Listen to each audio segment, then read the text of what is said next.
make sure you hit the subscribe button. Please make sure you hit that notification bell on the right hand side. Remember, we do go live each and every Monday, Wednesday, Friday, 6 o'clock Eastern time. Like always, thank you for tuning in to Chaos Culture Radio. Hakeem Jordan, what's cracking like? What is cracking like? What is cracking like? Hey man, I'm feeling good, man. Feeling great, man. So it's fresh up here, man. It's fresh. It's all good, baby. Living Let's the go. dream. Let's get it. Yep, you already know. As you already know, it's fresh start Monday. You already know it's the first beginning of the week, and we always thank the people that for always tuning in. People that always checking us out on Instagram, Facebook, Kick, and also Twitch. Guys, make sure you follow. It's very important for you guys to follow to keep us going in the algorithm. So guys, don't forget about us over there in the Kick and the Twitch world. We really do greatly appreciate you guys for always tuning in each and every time we go live. So sports. Jordan, you already know what time it is. What's going on in the sports world, my dude?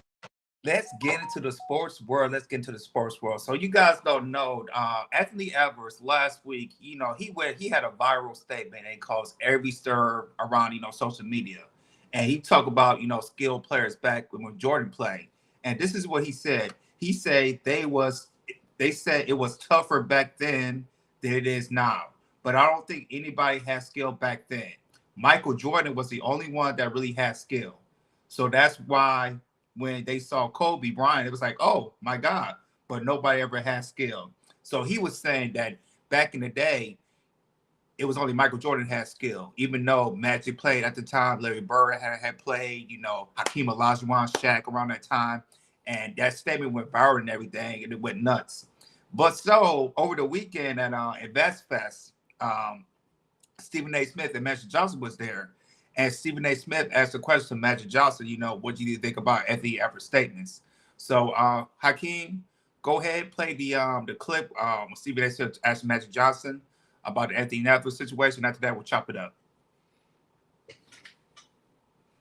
That there really wasn't any skilled players in the NBA back in the day outside of Michael Jordan. That's what he said. Your response to that, Irvin Magic Johnson? Well, I don't never respond to a guy that's never won a championship. There's not nothing to really say. He didn't win a college championship. I don't know if he even won a high school championship.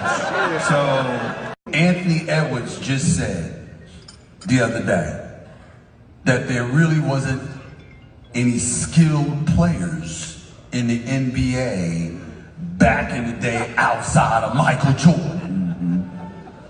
That's what he said. Your response to that, Irvin Magic Johnson? Well, I don't never respond to a guy that's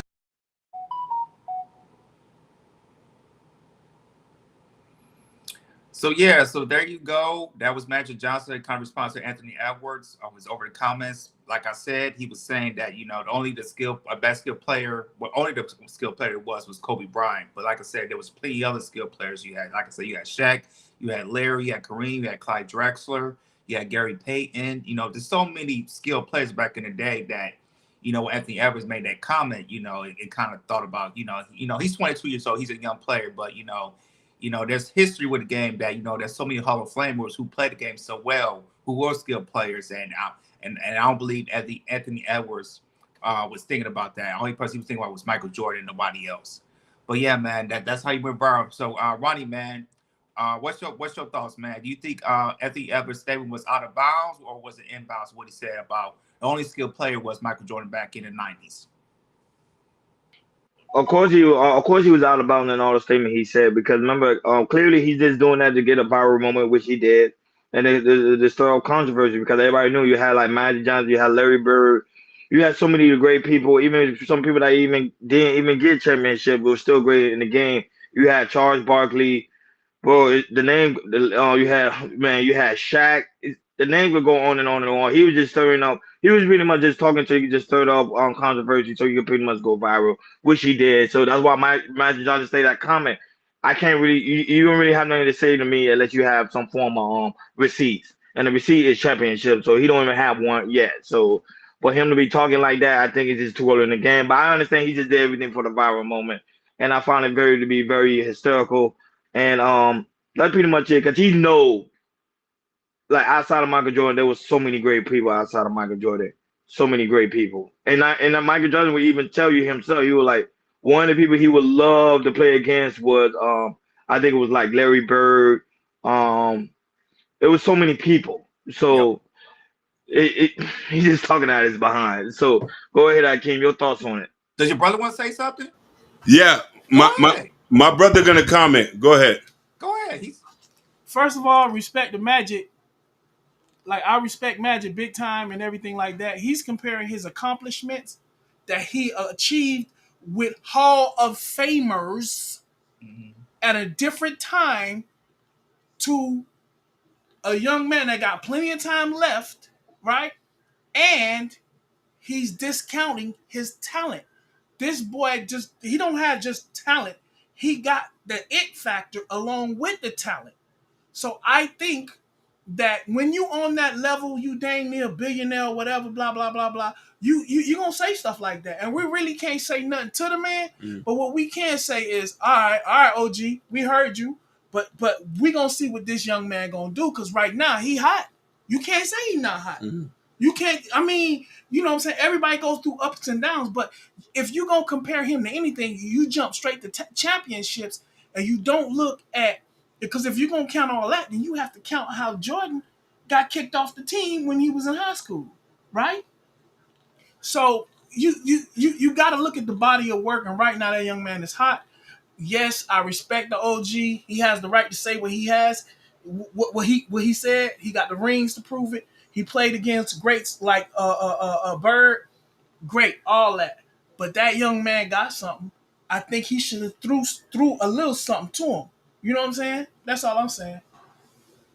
that was a good take. That was a great take. I like that. Go ahead, Akeem. No, I'm gonna let him take. I'm gonna let him take it. Go on. I can't hear them though. No,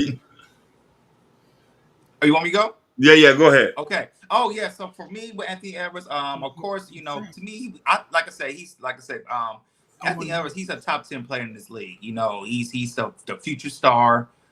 He's like I said, how he plays, it kind of mesmerizes a little bit of Jordan and how he dunks and everything. I think this year he's definitely gonna be improved. I think his team is gonna be maybe the top 2 or top 3 seed in the Western Conference and everything. So I believe when Magic Johnson made that comment and everything, I feel like Anthony Edwards will use that as motivation to be better, a better player this year. You never know. Maybe he'll be in the in the voters for MVP this year and everything. So it's just for me with Anthony Edwards. I know he said it was out of bounds, but you know. There's so many good players that played back in the day, especially Hall of Famers and all that type of things as well. So and with Anthony Edwards, with his skill set, also how, him being a better player, you never know, he might be, win multiple championships, maybe win multiple MVPs as well. So, like I said, if Anthony Edwards can, keep on improving and everything, and, he's, continue to be a great, all-star or superstar. To me, you'll be a superstar if he wins championships. So if he wins championship, he's a superstar and everything. So he has a paved way that he can also make the Hall of Fame as well. So his comment was out of bounds. Yes, that's true. So I believe the comments that he said is going to really kind of push him into the to the season coming up and everything. And I feel like a lot of other Hall of Famers or great skill players really go critique him, especially this year, upcoming year, because he's a very special player. He's like I said, he can win, MVPs. He also win championships. So I just feel like his comment that he just said is kind of put himself in the fire to make him say, hey, if you say all this, to these Hall of Famers that you didn't name, only Michael Jordan. Now you really got to step it up. Can you take your team to the promised land? Can you win a championship and everything? And that's how I see the season coming up with Anthony Edwards. No, but shout out to Hassan for being in the building. Shout out to you, Butterfly Jones, also in the building. And I'll be Woody. Shout out to you for always being in the building. We really do greatly appreciate you guys for always tuning in. Shout out to those also watching on Instagram, Facebook, Kick, and also Twitch. Thank you guys for always tuning in. We really do greatly appreciate it. Now, here comes the money. Jordan, you already know money time. What's going on with my money, man? What's happening with the money? Let's talk about these finances, baby. So we're gonna talk about tax season. Tax season, tax season, tax season. And to me, you don't have to start, the new year, January, we say, hey, taxes are coming and everything. You could start early. You could definitely start early, 6 months, 6 months from now, and from a year from now. Yahoo Finances could talk about, hey, you can plan your tax season early, especially if you have like a business or anything, or you make, 6 figures and everything, kind of control your taxes and everything. So we're gonna talk about effective tax planning, planning ahead for your tax season. So, like I said, you don't have to start late. You can start early. So go ahead, King. Play the clip, and after that, we'll chop it up. Shout out to Jalen, who's on the chat. Appreciate you, Jalen. Jalen's in the chat. The New Year's ball drop into 2025 may seem like a long time from now, but our next guest believes that it's never too early to get started on your year-end tax planning, and neither do I.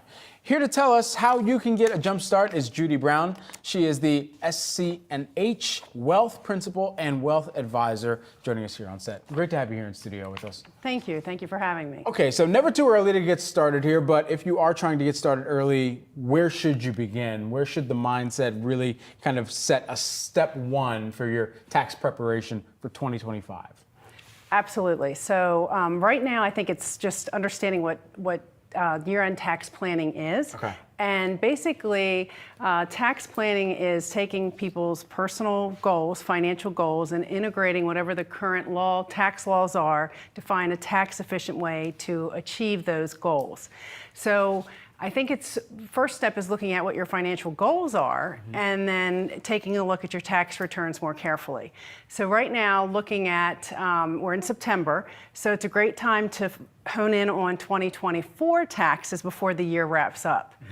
Some things people could do would be to take their 2023 tax return and start to update it with preliminary numbers. We don't have final numbers, but maybe their income's a little higher this year.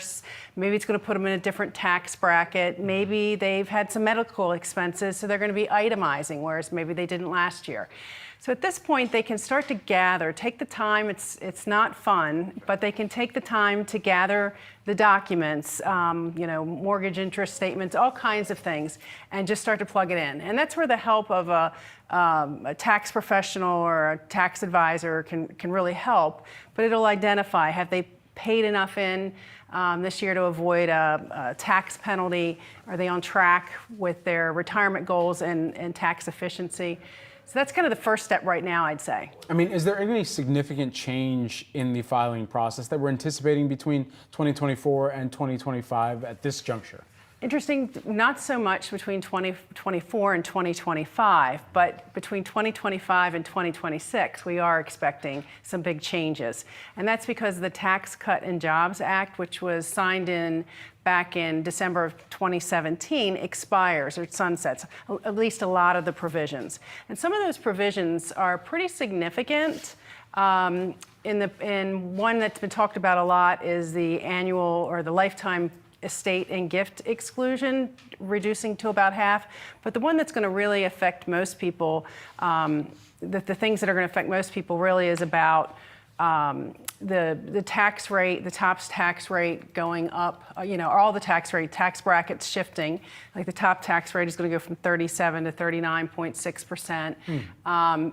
The standard deduction is going to go in half. So people that weren't itemizing, that were not itemizing before might be now. So that's when we're going to really see a lot of tax planning that will be very valuable. Okay, so with that in mind, I mean, we're in the midst of convention seasons. The RNC, we've got through that, now the DNC, and we're hearing a lot more talk from both sides of the aisle about what potential changes could be put forward that have impacts to tax code and legislation that could come forward.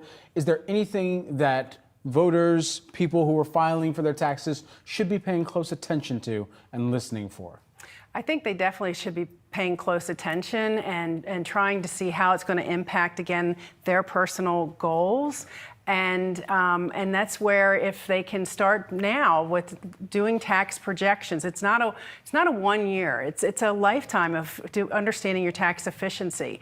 And so if they can start to do that, then they'll be prepared by maybe running it if the Tax Cut and Job Act sunsets versus if it doesn't. And then they can make decisions more easily and more quickly depending on what happens. Absolutely. Judy Brown, she is the SC&H Wealth Principal and Wealth Advisor. Thanks so much for taking the time. Thank you very much for having me. Yeah, so there you go. There are some, a little bit of ideas, stuff you want, if you want to plan early on taxes, especially, if you making, if you go into a different tax brackets, if you're going up to the 6-figure mark, remember there's like a different tax brackets of how much you make. For example, if you're a single person and I'm gonna make $0 to $11,000 and $1,600, it's a 10% tax rate. If you are at $11,000 to a $47,000 tax, it's a 12% tax rate. And then here's a jump up of if you make $47,000 to 6 figures, so $100,000, there's a 22% tax rate right there, and so on, so on, so on. You know what, Hakeem, I'm impressed with your brother, man. What's his take about possibly planning Texas early? We come to Texas. Yeah, well, if you have a small business, can y'all hear me? Yeah. Well, we got a small business, and plus we're independent contractors as nurses and other things and little things that we got our hands in, and plus we have investments and everything like that. There's a lot of misunderstanding. A lot of people are looking at stuff that don't apply to them yet, right? I'm not talking down. I'm saying it don't apply to them yet. In the middle of tax season, it's too late to be planning for taxes, because 1 year we had to pay like almost $30,000. That lets you have an idea. During the pandemic, we worked and we traveled to go to work because there was nothing else to do but work, because we are first responders. So we made a good bit, but most folks don't fall into that. You know what I'm saying? Most folks don't fall into that because I'm talking about our folks, because they're not married, they're not filing together. Most people find weird and wonky ways to file. All that should be handled before the tax season, even before you get into that tax year. Figure out the planning should not be done in the middle of the tax season. It should be done prior to, because the way that you get ahead is by properly managing and having overhead, right? Overhead is what you're not spending on eating, entertainment, or saving. Saving is different than what you are investing, right? So all that has to be handled ahead of time. You say, how can you handle all that? Because you don't know exactly how much you might make. Things might change in the middle, but you have an idea of what you're spending just for the house to operate, right? So you need to specifically budget by that, and then you start dealing with percentages, right? So it don't matter what comes in. Now you have a certain amount of percentage of whatever comes in that you put into the side for investments. That's extremely important, and you have what you put aside for savings, right? And savings is more for emergency money. There's a statement going around that says most people don't even have $400 in case of an emergency, right? That's for 22 to 23% of the population. The next group in the population, they need at least $4,000, because if your AC go out and it's out of warranty, you stuck in Florida. You done. You know what I'm saying? So the whole pre-planning and future and putting your future in mind has to happen before that season. And I think people should not worry so much about this season, but the next year they should start plotting it out and planning it out by percentages. A penny saved is going to turn into more than a penny down the road.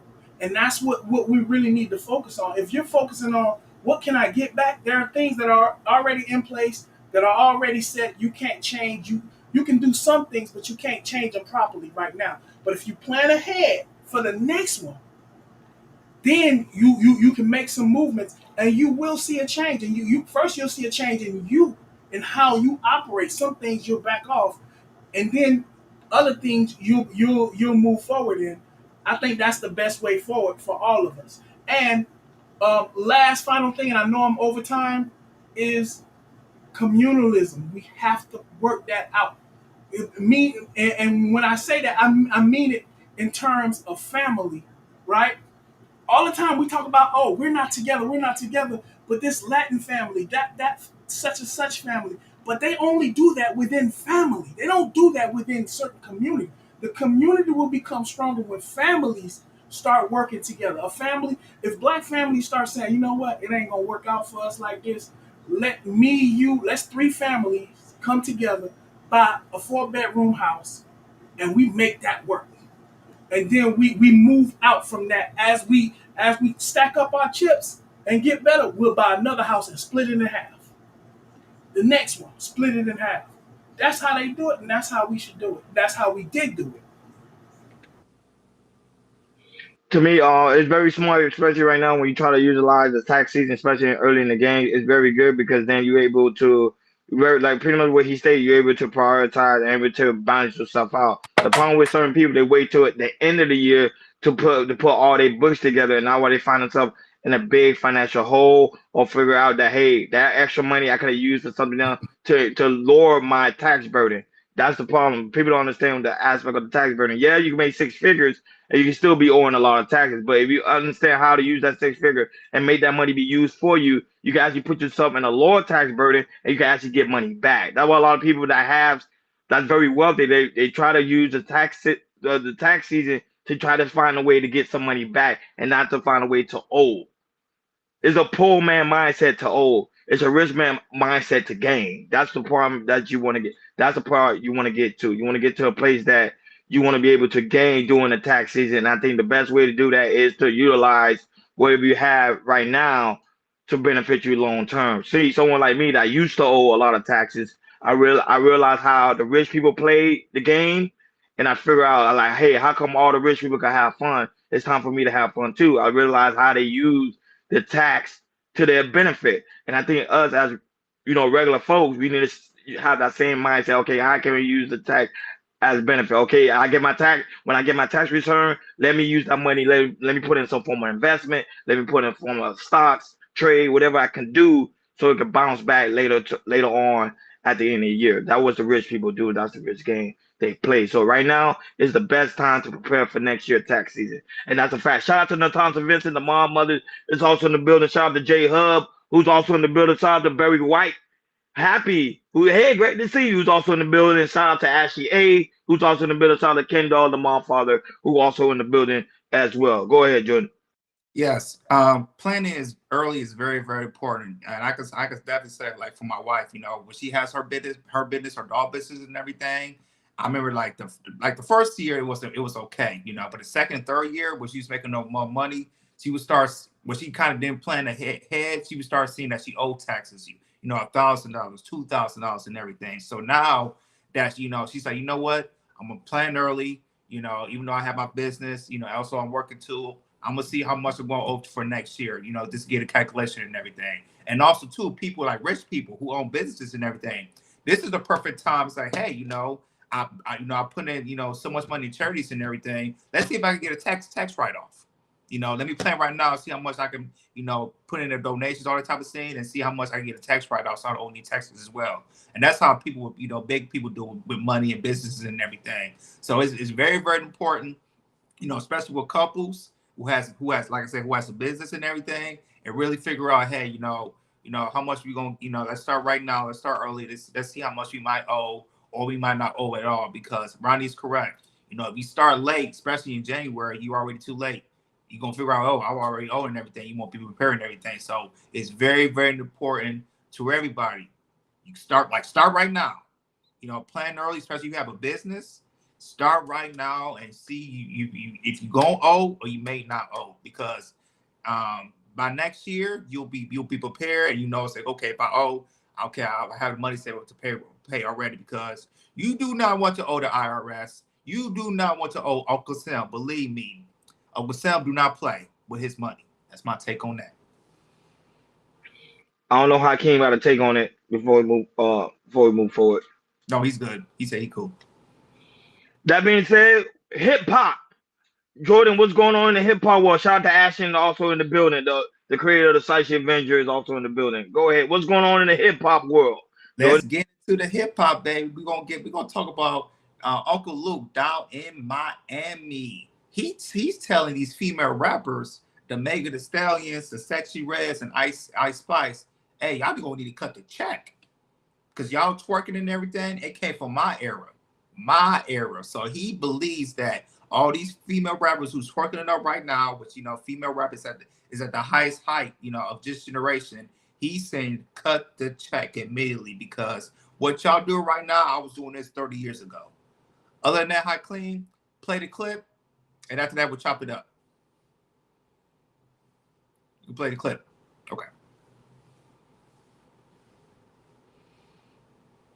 A check from Ice Spice. I need a check from Sexy Red. All the fucking girls, Megan Thee Stallion.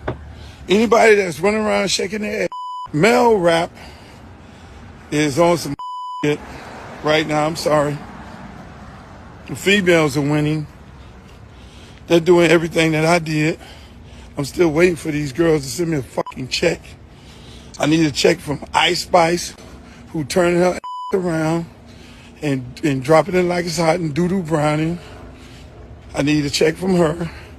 I need a check from Sexy Red. That Red, my friend. My man Stan. Shouts out to Stan. Stan the man. I don't need a check from him. That's my dog. That's his record company.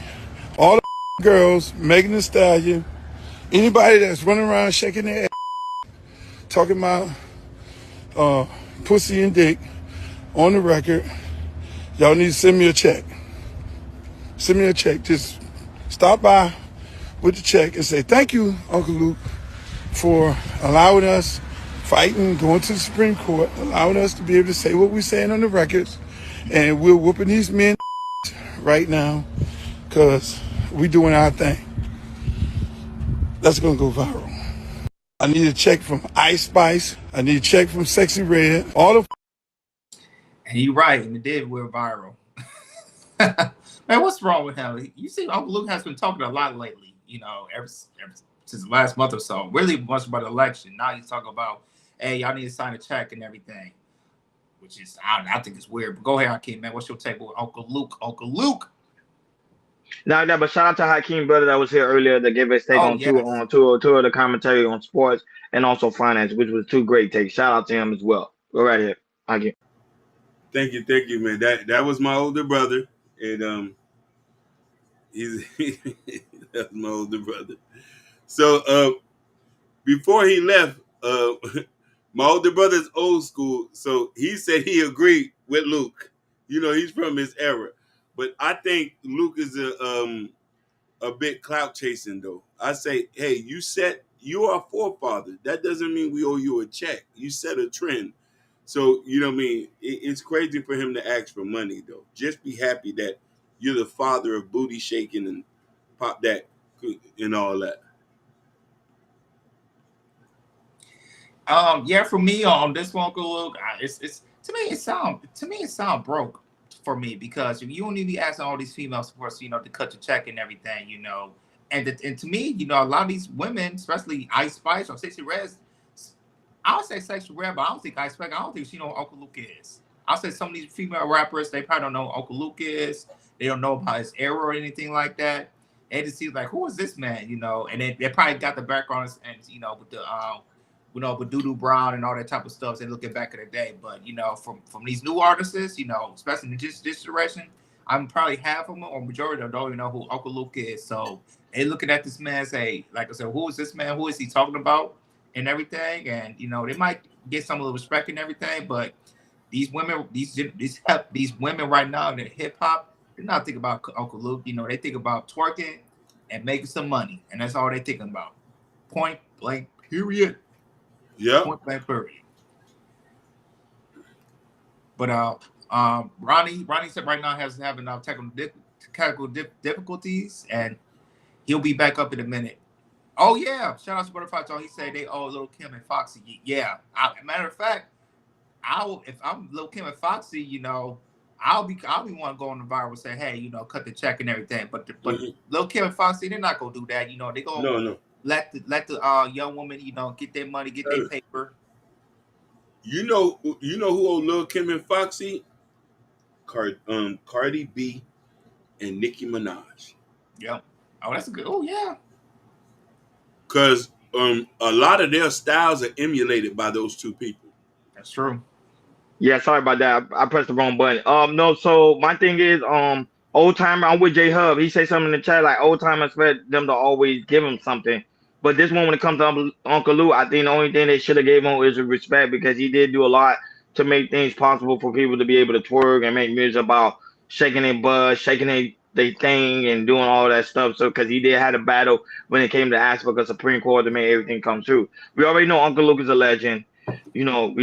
Kudos to him. He's from South Florida, so we always gonna give him his respect and it's kudos. By the end of the day, let these young people do what they do, man. Like you don't have nothing else to say. And people keep forgetting too. Before Uncle Lou, was someone else too that was doing more explicit stuff. Uncle Lou is not the first person. We think he's the first person when it comes to hip hop, but he's really not the first. When you look at the whole totality overall, people have been twerking, talking about nasty stuff for a very long time. Mm-hmm. So by the same time, we still want to give Uncle Luke his respect, but I don't think they owe him a check at all. The only way they'll owe him a check if they use one of his soundtracks. Then they will owe him. Then they will owe him a check. That being said, shout out to the lovely Sapphire Grace who's also in the building, guys. Make sure y'all go and subscribe to She's Rising Soul. Don't forget to subscribe to Sea Rising Soul. And not only that, guys, also make sure that there's different tiers when it comes to the membership. Right now we got a membership for like $199, I believe so. Yep. $199 or $149. Guys, don't be afraid to support the platform. We really do greatly appreciate it. We got another tier too, where it's gonna be only just exclusive content. That's the only one we're gonna do video blog. That will be on the high tier. I think I'm saying it right, tier. You got it right. So you guys make sure y'all go and pick whatever you like and whichever you prefer. So make sure y'all find a way to support the platform. We really do greatly appreciate it. As you can see, guys, when y'all invest in the platform, we give it right back. As you can see, the thumbnail is getting better. It's getting more crispier. So we have somebody in the back working on that. So it is what it is. That will take care of Culture Radio is gonna be the biggest thing on the map. Guys, I don't know y'all, are y'all done with y'all commentary before we move forward? I don't know. Natasha said something too. Natasha said every rapper alive should pay reparation to Jazz. I agree to Jazz. I agree. I agree. He telling the truth. You right about that. Hey Natasha, I ain't know you all into Jazz, but yeah, I agree when it comes to Jazz type of lady. Hey, that's fact, J Hub. People been twerking forever. People on high key on super chat. Shout out to Joe Don't Hurt Him who's also in the building. Assalamu alaikum, brother. Yeah, he said, brother, wishing you the chat and a healthy, safe week ahead. Appreciate you, Joe. Yes. We appreciate you. Yes, guys. Don't be afraid to become members, guys. The more members we have, the better for us to create more emojis for you guys that's always tuning in and watching us. We really do greatly appreciate it. And now that's but shout out to what is it, KJ Fury? Shout out to him because he actually did a short on giving Chaos Culture Radio a lot of love. We really do greatly appreciate it, my brother. I hope you watching right now. We really do greatly appreciate that shout out you did on his channel. So guys, make sure y'all subscribe to him too. It's KJ Fury. Make sure you subscribe to him. A lot of love, man. A lot of love, man. We appreciate everybody that's showing Chaos Culture Radio a lot of love. We couldn't be here without you guys. So that being said, guys, make sure you like, share, and subscribe, and hit that notification bell on the right-hand side. Right now, we're getting ready to deep dive the different variety of topics. And don't be afraid to comment and leave your thoughts. We really do greatly appreciate that. So go ahead, Jordan. Do your thing, big dog. Yeah, let's start off fresh, baby, because it's fresh start Monday. So I got some fresh new topics for you guys. So let's go, let's get it. So the first topic we're going to talk about Cam Newton. Let's talk about Cam Newton. So he had a therapist on his podcast, and he was talking about how he has 8 kids, I think with 3 baby mamas, and that he want more kids. And the thing is, he also said that he does, like when it comes to marriage and everything, he has a little tolerance of being he has like more of a fear of getting married because of the divorce and everything, and how divorce kind of when it comes to divorce, it kind of leans on the woman and everything. And it's kind of like I said, it's like and it's kind of leaning towards him kind of taking the Nick Cannon route and everything. And it's like you see a little bit more of these men who's make a lot of money as of Nick Cannon and as of Cam Newton. I think there's somebody else too. I gotta look. And they see how the marriage does not benefits benefits of a man, and so he is kind of taking a route and saying, hey, I do want more kids in the future, and I'm going to take my time. But the therapist is like, you're doing that, but in the case, you're still making broken families. But other than that, Hakeem played the clip, and after that, we'll chop it up. All right. People see my situation and not think that I'm not high functioning. What situation? Okay, so I'm not married. I have beautiful children. How many? 8. By how 8. many women? 3. And this is the kicker. I want more. By multiple women? What's the intent of this then? Or by your wife? I just want God to bring them. Oh, okay. My desire to get married is lower than my fear of divorce. So, as you had said, Dr. Brian, you said it, I didn't say it, I will agree. I'm just taking my time. You're not taking your time. I am, though. You're being very action-based. You're not taking your time. I'm taking my time. You're being very action-based. You have 8 kids with 3 different women. Yes. You are creating, procreating, and multiplying. That is not taking your time. You're being very selectively active. Okay? So you're creating, and disclaimer, the kids are innocent, they are beautiful and amazing. Anything I say has nothing to do with them babies. But you are proactively choosing where you want to be active at and where you want to take your time. You want to take your time in having a wife because of your own fears. But you will, and I say this with all respect and love, what I'm about to say next, okay, Cam? But you will selfishly create broken families, even if you're in their life and you're a proactive father, and I believe you're an amazing daddy. I can only imagine with just your presence and knowing you. But these families are still broken. Every child cannot have Papa in the house with them. So some child, if not all, will end up with some kind of deficit without daddy being there. Now, you chose to do that. I'm not saying you sat there and woke up one morning and said, I want to be selfish today, so I'm going to go make a baby. Not saying that at all. But those are selfish acts at the expense of your fear. And yeah, that is a low functioning behavior to say that I'm going to build these houses and put kids and these beautiful women and kids in them, but I ain't going to create a home in them. I'm going to wait till I dissipate my fear to find a wife where I'm still going to be fearful with, because there's no such thing as not having some type of nerve or some type of feeling behind marrying somebody. And then I'm going to build a home with her while all these other beautiful babies have houses.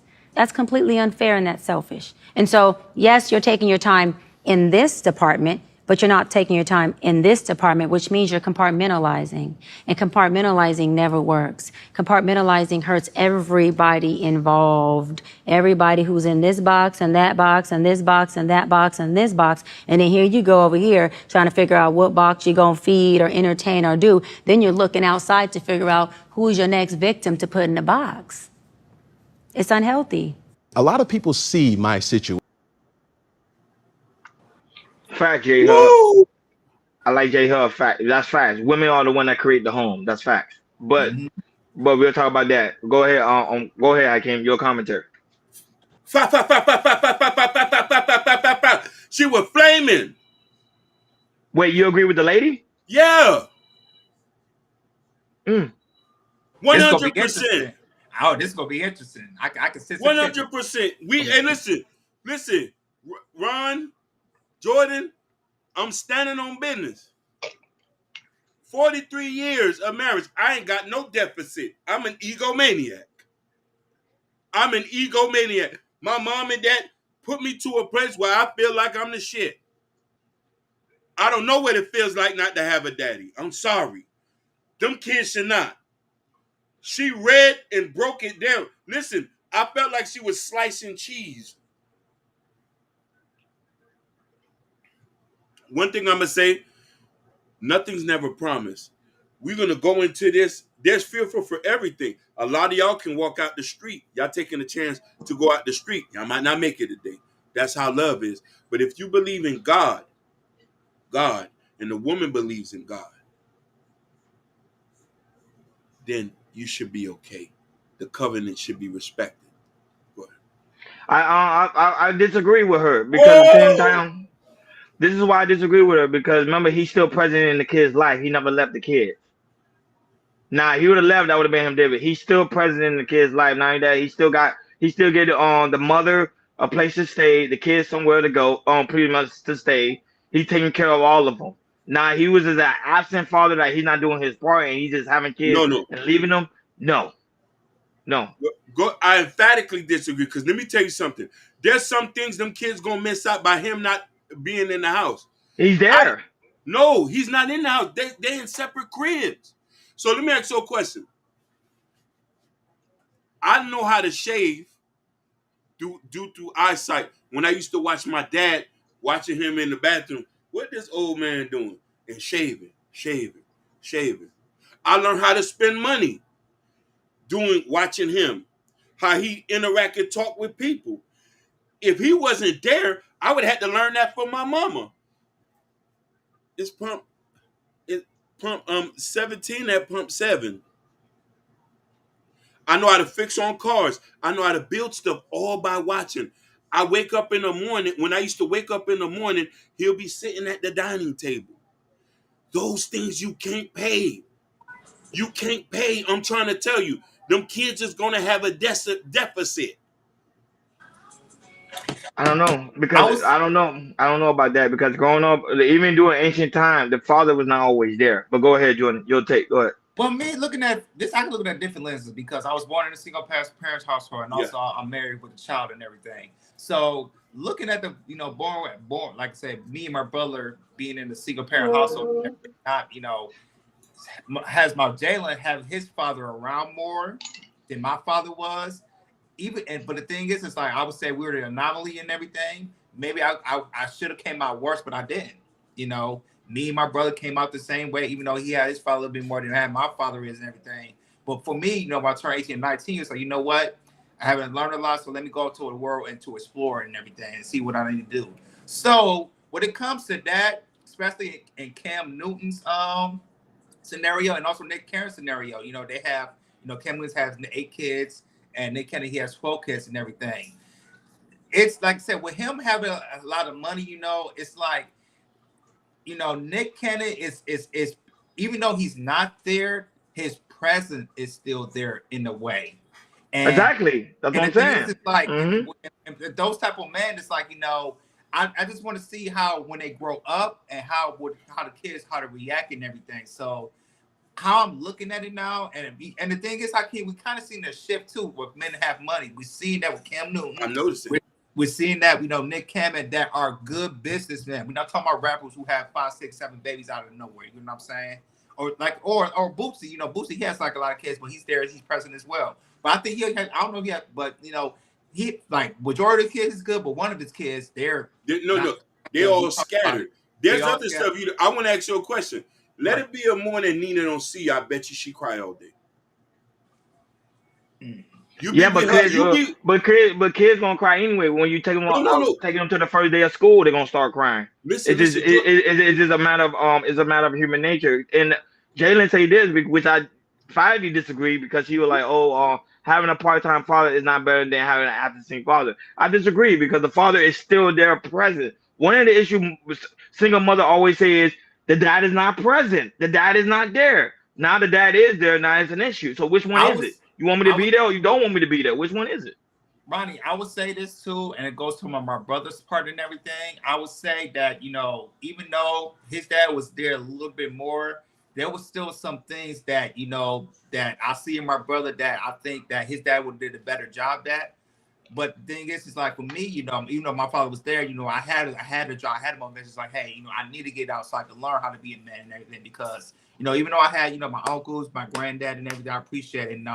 And Dale, who's in my life for 15 years, but he passed away and everything, taught me like kind of structure and everything. I know for me, I had to jump out and explore the world. But most men don't do that. Like my brother, he's not going to do that and everything. So I just feel like, it's just like it also depends too because he has the money to put them in schools, and the thing is he can schedule some things out with a couple of his kids too once he gets older too. it's tricky too because he has it's tricky with Nick Cannon and also with Cam because they have money, but the thing is you have so many kids and everything. So once they get get in elementary, high school, and middle school, I don't know what they're gonna do because you're gonna have recitals, you're gonna have people, your sons gonna play sports, you might have your daughters who play sports and everything. And I know 100% of the time you probably ain't gonna make it all of them and everything. So I'm just anxious, with how Cam and also Nick Cannon is like, where the kids raise up.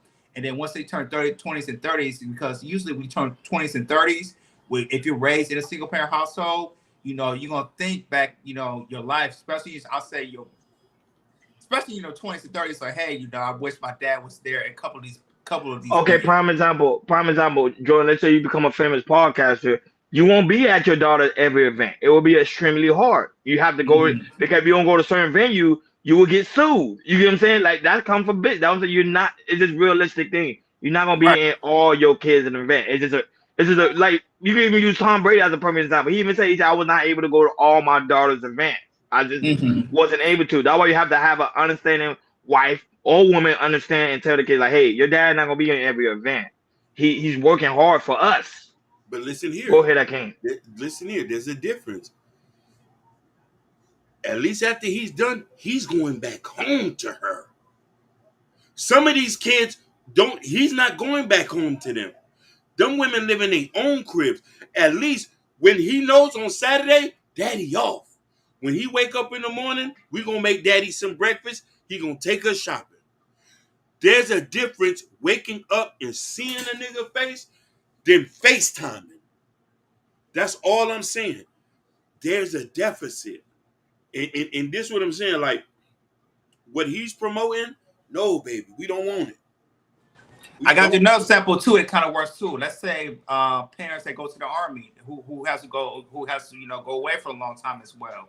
Even though they might be gone for like a year or two and everything, they like I say they do have like if you have a wife and kid, they still know it's like, hey, daddy's gonna come home, pretty soon and everything. So I don't know. It's just I don't know. It's just I'm like I said, Nick Cannon and Cam, they like I said, they on another stratosphere. They have millions and millions of dollars and everything, and also we have multiple kids and everything. So I hear you say, "How can if I be a family podcast? I come back Yeah, home." But the thing is, it's like I'm in a two parent. I believe in family. yeah. Because Nick Cannon and Cam Newton, they're not in a family union like that. So you make like so you make a great point, Ronnie, and also but Hakeem makes a great point too because at least they know my wife and kids know when I'm coming straight home. I'm not Okay, going but to prime example, we live in a society where there's a rise of a lot of single mothers, right? That's what we live in. We live in a society. There's a rise of a lot of single mothers, especially in the black community. Especially in the black community. You think, like, think about it, Hakeem. Most guys have different baby mamas anyway, so they're doing the same thing. Cam Newton's talking about. They're doing it anyway. Most non-quality guys have baby mamas. But it's Quality still a men, part of the black community. It's still a part of the black what community, do you mean whether we like it or quality? Hey, not. Hakeem, define quality for yours. You mean quality? simple. Hold on. Oh, he about to put on his I know he ain't gonna put on his mat. Oh, I thought he gonna put on his No, mat. we got a book. I got the Bible. My Quran is out in the front. I don't want to leave this here. A man that loves God, a man that's not sexually promiscuous, a man that prioritizes his vision and provision, a man who's respected by amongst his peers and his family, a man who means what he say and do what he say, and his word is credible. That's a quality man. Most quality men, and I'm not saying nothing wrong with a lot of y'all who got different baby mamas. Shout out to Crystal Lee off of Facebook. Most quality men are gonna prioritize their woman and gonna prioritize their wife. My brother just left here. My Yes. older brother, he's been married 24 years to the same woman. He only has one child. They go to church together. They started a business together. I could say my brother's a quality man. He met his wife, seeked her out, did not want anything else, and cut everybody else off. He didn't. He said, I don't need nothing else. I got everything. He said, my cup is full. And listen, this how they fell in love. Your brother's a small percentage of the black community. I'm just keeping it 100. Your brother's a small percentage of the black community. I'm keeping things a hundo. I'm keeping things real. In a realistic world, the black community there's a rise of single mothers everywhere. The father ain't gonna be there 100%. I'm just sorry. It's just what it is. What it is. Now, should it change? Yes, I think it should change. I do agree with your sentiment. I think it should be one parent in the household. I do agree with that. But my thing is, my biggest issue with the black community is they always say the absence of fathers. Now, when you have fathers that say, "Hey, even though I have all these different baby mamas, I'm still in the kid's life." To me, that's more powerful than anything. No. I That's why emphatically I'm with. No. What's more powerful is being raised in is be inside the house. Shout outs to Joe No Hurt Him. Joe No Hurt Him is in the house with his kids, his beautiful children. He's raising them. They don't know nobody else. I say that's a small percentage. Shout outs to Joe No Hurt Him. I keep saying that's a small percentage. But remember, it's not the majority. It's not the majority. We talked about this last year. Remember, out of all the fathers of any race, the black fathers are most involved in any other race. That's what I'm saying. Involved, but that's what I'm saying. They are involved. That's what I'm saying. That makes the impact. We got to do they more are than involved. Just involved. You got to live in the house with your children. You got to marry their mama. You got to make sure that their mama has the same last name. You have the same last name. You know how many times I grew up growing up and I would say, all y'all last names different. Where your daddy at? So I got a question. So Hakeem, you get a woman pregnant, that need to be your wife then. You put that into law. Go ahead. Facts. But what about, we get it, like what's going on in the black community? Because like I said, black women outnumber us as black men. But what about when we talk about when it comes to Cam Newton, we talk about people that make high class money and everything. What's the difference from Cam? Okay, what's the difference of Cam? He can put them in the best schools, save for college and everything. Can make, let's say, out of all the kids, maybe make 50. If he can make 50% of their recitals of all kids, 50% of it and everything, because daddy got to do and everything, and some type of, like I said, at least that, or a championship game. Let's say you got to go championship game. I think Cam Newton can maybe find some type of way to get there. Some type of way because of championship games and everything, become the scheduling and all that type of thing. So my question is, Hakeem, is there a difference if you make most money and you have all the resources to get your kids to to be the best they can be, than it is somebody that's in a lower class of men and they don't have a lot of resources, but they still involved in the way? I'm gonna get in trouble for what I'm about to say. I'm gonna get in trouble. It might even comes off as me saying me being the feminist. Cam Newton is a nigga. Wrong. I don't think he's not. Listen. Listen, Cam Newton is a nigga. What's the other guy from Wild 'N Out name? Nick Cannon. He's a nigga as well. Those are poor nigga tactics. Which white folks do not partake in these things. Tell me if Bill Gates got No. Show me some, please, brother. Please tell me who. I can take. Let's go down the trailer park. You go to the trailer park. No. You talk about men with money. You talk about men with money. Listen. Elon Musk? Huh? Elon Musk? He's different. How he's different? Listen. He was married to the women with 5 kids. They broke up, and he's with the women. That's something different. I'm talking about rich people who's been swimming in money for generations and generations. The Hilton family. Yeah, they're keeping it within the family. Listen, Paris, we don't know about her sister. Paris is married. She just had a baby. Bill Gates, the Clintons. I could go down and name a bunch of people that are rich. These are nigger rich. They're nigger rich. Nigger rich is you just came from off the block. They doing shit that poor people do who don't have no education. They're millionaires. For God's sake. You still breaking homes after you left the roach, rat infested projects? So you want to put your kids in a high level project?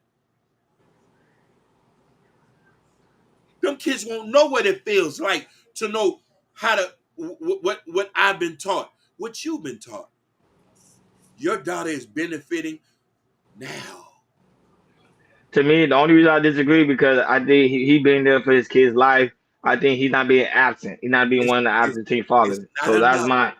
It's not enough. The money don't mean nothing if they have intellectual and emotional problems with iPhones. My daddy never been there for me. I'm tweeting this. The future kids have an issue with the dad, the oldest one. He said my dad wasn't even there with him. But Hakeem, even you also hear stories. 'Cause I told you I watch a lot of psychology shows, like therapist shows. A lot. It'd be adults even when they were older. They say my dad was home, but we still never had a relationship. Now listen here. So what's the That difference? no, You know listen, what I'm listen, saying? listen, listen, listen here. Listen here. Now those are isolated incidents where there might be some dysfunction there that we don't know. We don't know the whole story from there. A lot of us who grew up in homes and our dad was at work, we still see our daddy came home at night. But there My was dad, still no relationship. Even though he still no, came no, no, home, no, there was no. still no relationship. The visual, the visual. Listen, my daddy woke up 5:30, 3 o'clock in the morning. He drove a garbage truck most of his life. I woke up and see him get ready for work. He said, "You going to work today?" I said, "Yeah." He said, "Make sure you listen." Every single day of my life, on the weekends, he'll take me to go get some Haitian fried chicken with the white box, with the piedmont in it, and a slice of watermelon. I have a fixate of watermelon because of that. My work ethic is that I don't know what it feels like. So I'm telling you, I want kids to benefit like that. This the reason why I'm at my age and I don't have kids. Because if I know I'm not going to be with you forever, ever, the kids is going to suffer. Because let me tell you something. We fucking raw. You get pregnant, you with me for life. Jordan O'Hara said you don't always need relations. You just need his presence and his example. That's J Hill. Joe, I kind of disagree with you. I think you I still need disagree with you relationships. there. You do need You the do need a relationship. relationship because you want your kids to be able to have communication with you, even to have that open communication with you, even if something happened with them in school. Let's say they have sex, and he was like, you know what, I should tell my dad, I had sex, or I'm having those urges. What are them urges about? You still want your kids to be able to come to you and have those deep conversations like that. But Read what Joe Hurnham said, Jordan. He He said, said, Allah forgive if brother Jordan misses his daughter's first test was first everything. You'll never forget these moments by home for these events. That's very true. That's very true. And "Can I?" also, Jay, I want to say this too. You say you don't always need a relationship. Yes, you do, because especially in the marriage, when your kids grow up, they can see how a functional relationship and marriage works and everything. From a man, correct. and a woman, they will see how it functions and everything. But Jordan, everybody's different. I'm saying everybody have everybody, a different lifestyle when it comes to the father being there at home. But go ahead, Hakeem. Go ahead. I want to ask you a question, Jordan. Mm-hmm. You with your daughter every day in the morning, correct? Yeah, during the day, yes, like During the day. So every day. when you come home, when she wake up, you're the first person she sees, correct? It's my wife, then it's me, Then because it's you. my wife is getting ready for work, and then when I come, and then she sees me. Then But she like sees you. all like right now, it's like she sees me majority of the day, but the first person she sees is my wife. Your Then it's wife, me. but you're with her majority of the day. There's a bond. How many Yes, times if she's you leave she out the smiles. room, I'm just saying she smiles. Every time she sees me, she smiles more than me than she does her mommy. okay, boom. But how many times is every day if you was to leave out the room, she start crying? Not yet, but she looking. She looking. She looking for me. She's like where I'm at. She So ain't so crying, but she looking. so look at here. So she's already used to your physical presence being there on a daily basis. Correct. She now mind you, most women, and your daughter's going to benefit this, already going to build a certain comfort because there's a man there. this is something that you can't teach a person outside and just call them on the phone. Some girls don't even know what it feels like to have a man in the house. So That's true. Facts. That's you very see what I'm true. saying? Look, so You it's can tell weird with for them. relationships too. Yeah. So Correct. it's weird for them. You know what I mean? So this is what I'm saying. Don't get me wrong.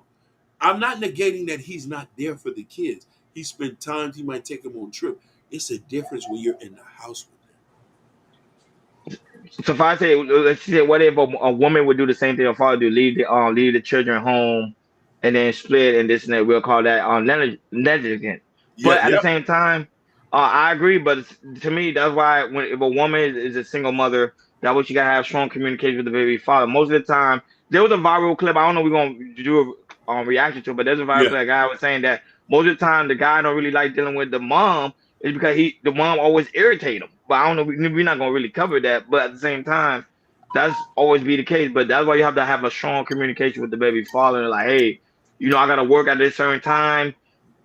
You need to take care of the child at a certain time. Co-parenting is very important, very important. But most of the time, they don't really do that co-parenting thing 100% right, and that's the issue we're facing. Shout out to Daryl Long for also being in the building. Shout out to Genesis at the dark. Dog. Hey, Genesis for also being in the building as well.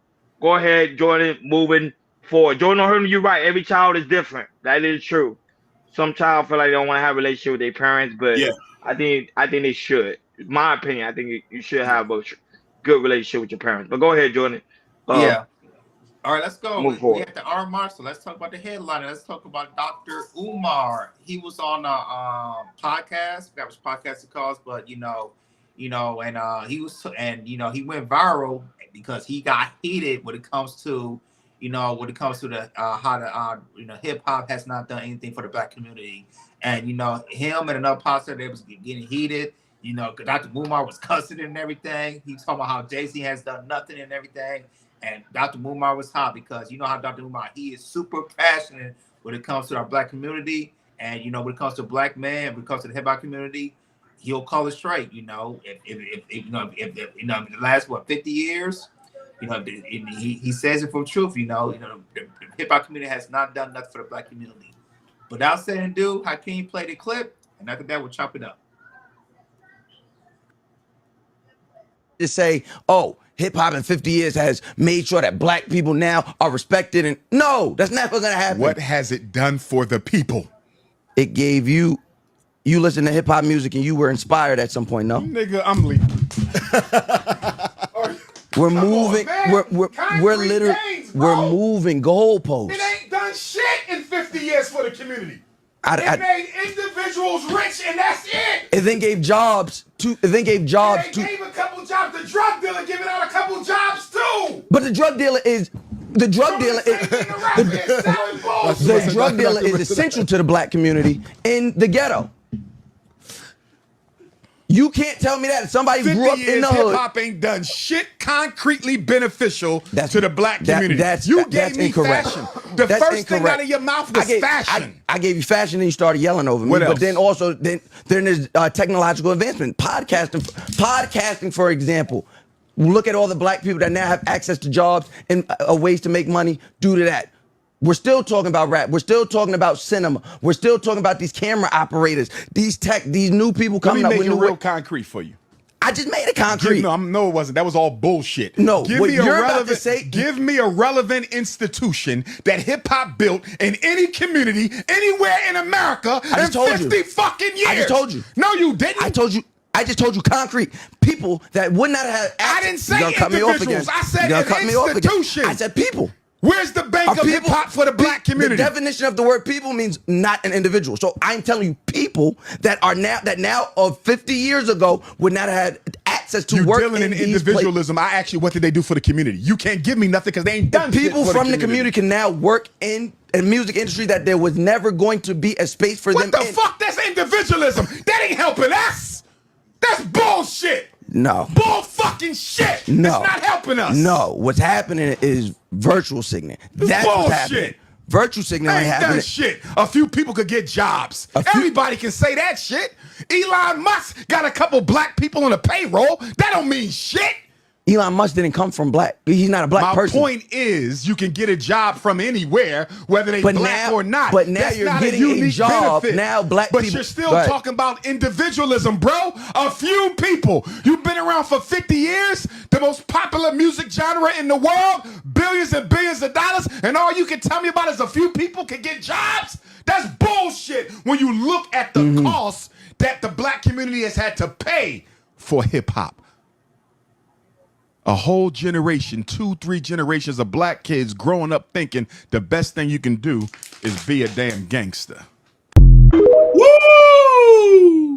I'm not gonna lie, I agree with him. For me to I do agree with him. Got Umar hot like that. But I went to Natasha too. Natasha's funny, man. Natasha was like, "Sir, where's the school? Talk about your staff after the first graduation class." No, but I do agree with him. Shout out to Next Level, man. Next Level is in the building. Y'all go make sure you subscribe to Next Level. Make sure you also subscribe to Ashton Will, the Sites the Avengers, who go live at 9:30 Eastern Time, 8:30 Central Time. Go ahead, Akeem. That's your guy. Umar, that's your guy. Go ahead.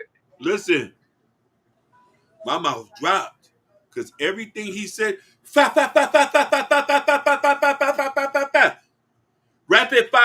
rapid fire. He says it. Hip hop has done nothing for us but just created gangsters. That's it. The drill music is more dead bodies now than it has ever been before. He said, I don't often agree with him, but I'm feeling him tonight. Sapphire, you on point. Thank you, Sapphire, so much for the super chat. We really do greatly appreciate it. Thank you so much. She agree with Umar? Yeah. She said, there's nothing to talk about. There's nothing to say. I'm gonna just pass it on to y'all guys. Oh, you gonna pass it to me? I agree with Umar because the black community, they haven't done anything. I said that on the last commentary when it came to 50 Cent. I said, what did Jay-Z have done for the community? He hasn't done anything. Nothing. And he's a billionaire. Right. He hasn't built no institution, no banks, no nothing. No, and listen, rap people still don't own their own distribution company. No, they don't. Yeah. There's no black people on their own distribution. And don't say Steve Stout.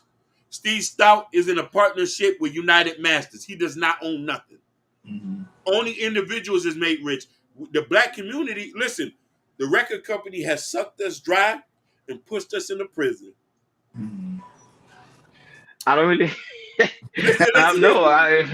But he's right. Based on that, but the other podcaster was saying to Umar how even though they haven't built anything, they did get a lot of black people a lot of opportunity when it came to selling it. Remember, getting their music out, their records, becoming producers, becoming podcasters. He even say becoming podcasters, becoming all these things. Wow. So you got to give hip hop some form of credit. You say no.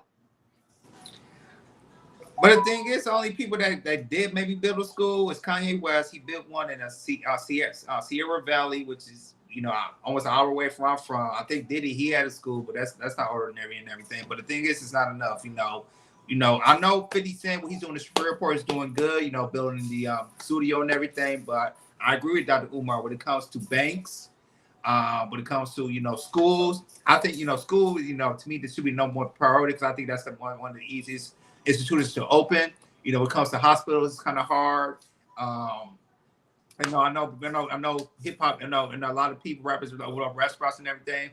But when it comes to institutions, especially the hoods they coming from, especially, and the number one thing in schools, I feel like it's very, very important.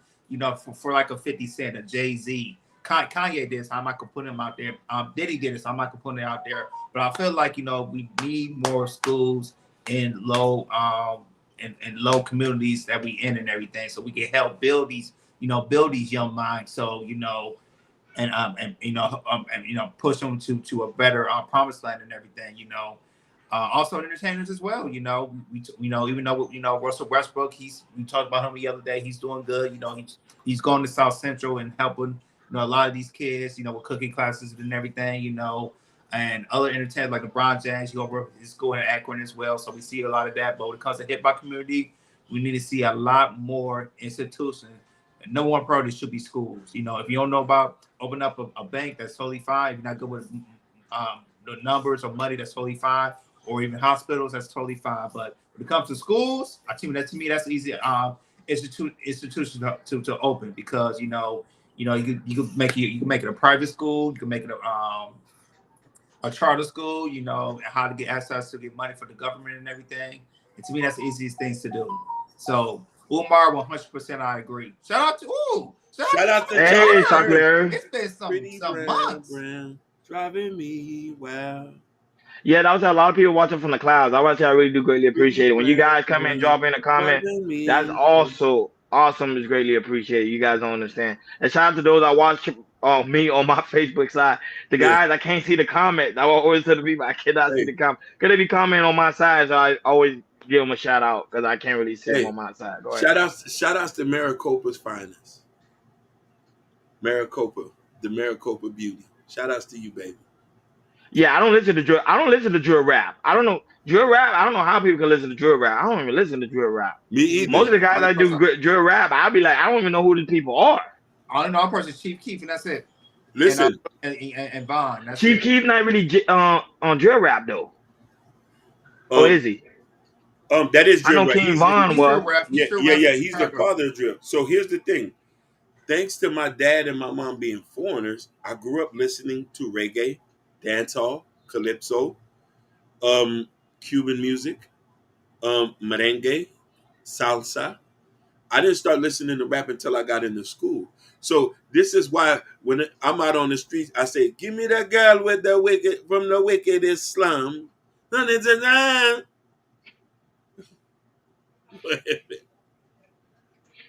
I ain't gonna lie, baby said that day you was saying it wrong. Yes, I did think it was wrong. I, Natasha, I, I, I'll say this: when it comes to 50 Cent, what he's doing the Surreal Report, hopefully not just him, did his festival and also building G Unit Studios. Hopefully, he can really take power and start building institutions in Surreal Report, Louisiana. So, 50 Cent, man, I'm looking at you, brother. If you can build some institutions in Surreal Report, Louisiana, hey, man, that's a big plus in my book. A check mark. No, but Omar, the reason why he was so passionate because it shouldn't just be only 50 Cent. All these guys that have multi-million dollars, you had like Dame Dash, who he said now he's going broke. Apparently, he said he's going broke. Who had all this money is like, okay, why couldn't you do something positive within the community? You had Mace, Cam, all those guys. They have a famous podcast now. They're making a lot of money. How come they didn't do anything in the community? You can't talk about the community is a big issue if you're not gonna try to do anything. They have done nothing for the community. I'm with Umar on this one. They have done nothing. Hey, at all. Hakeem, if we make it big, we're gonna do work in the community. I already know we're gonna do work in the community. That's like one of my talking about, hey, I would go back to Pontiac and I open up my own school. If I have the money, I would go back to Pontiac. I open up my own school. Yeah, and I hope Earn Your Legions are doing something positive. I would say like stuff like that. Like you see, they're doing a Vest Fest. They're doing things to help the community. That's what Umar is talking about, like stuff to give back to community. Don't just tear it down. And now, Vest Fest, guys. Next year we had the money. Do y'all want to go next year? Of course, I'm going to. Yes, I definitely will go. I would love to go with y'all next year. Let's plan it's in Atlanta. I will go. We do it at Vest Fest. Yes, sir. Give me that girl from the wickedest slum. Good place to network. I'll go to the Vest Fest. I'll go. Me too. I'll go. But everybody says it's like a everybody says it's like a concert. Hey.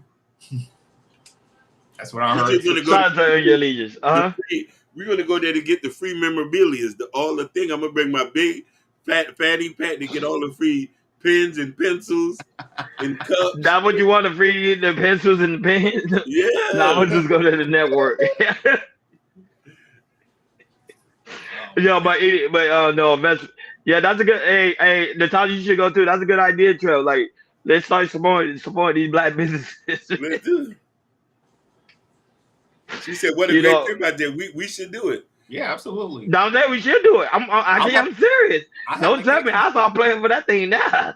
Yeah. I'm serious. I think we should do it, and we should do our podcast at a hotel. Like, yo, we're going and a video blog. Yeah. Yep, absolutely. And listen, we should make our way down to Houston too.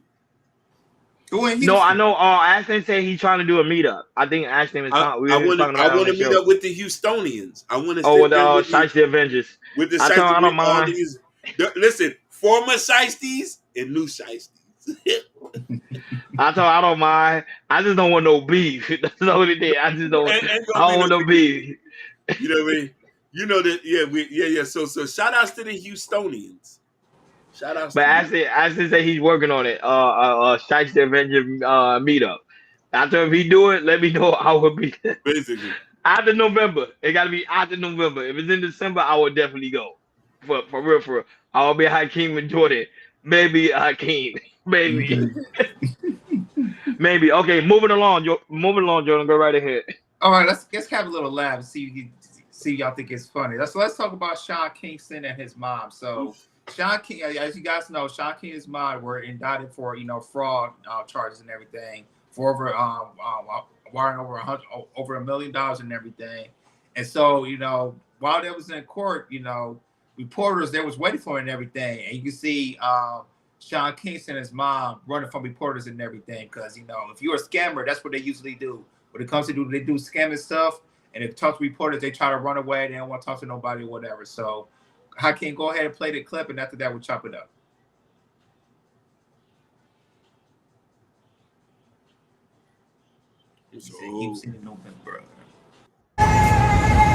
Sean, it looks ridiculous running like that, man. Come on. It makes you look guilty. That wasn't. You didn't need to run like that. Come on.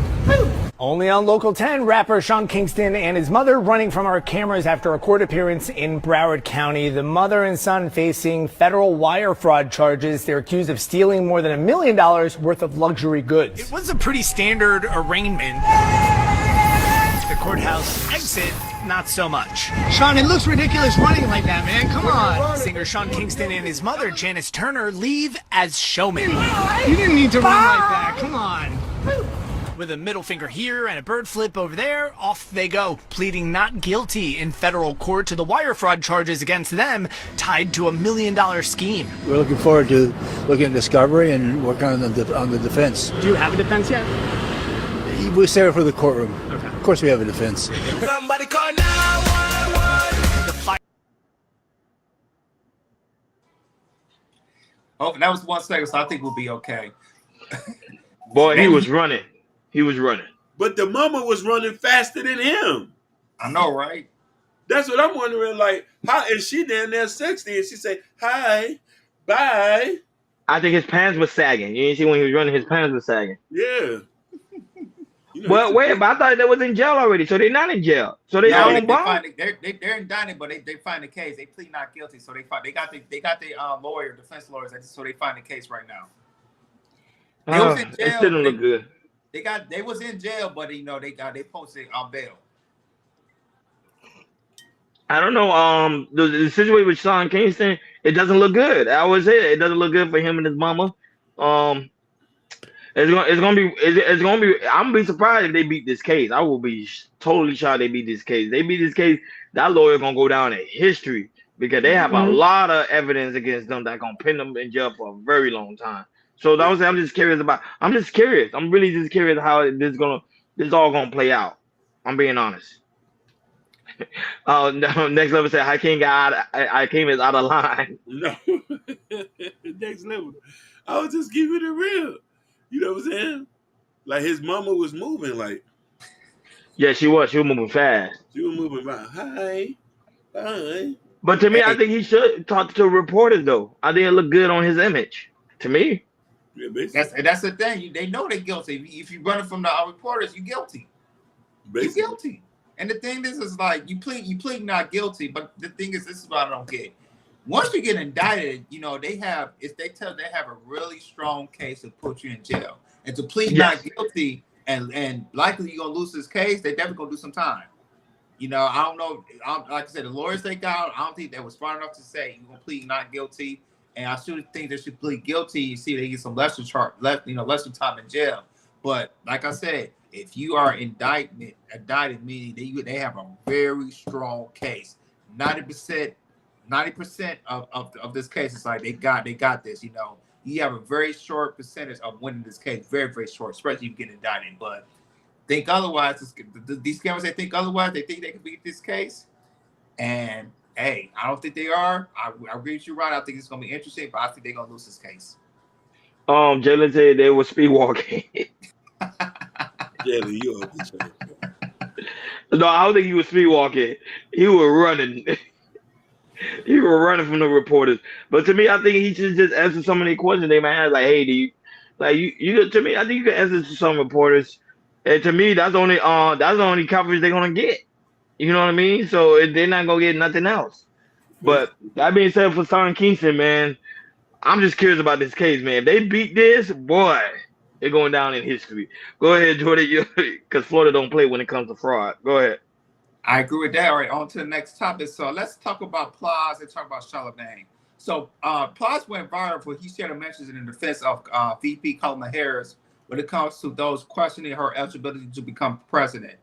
In this video, Plies told folks to stop asking VP Harris to explain herself if they are going to question her white counterparts as well. So Plies was saying it's like, as we like to say, we want to know Kamala Harris' policy and everything.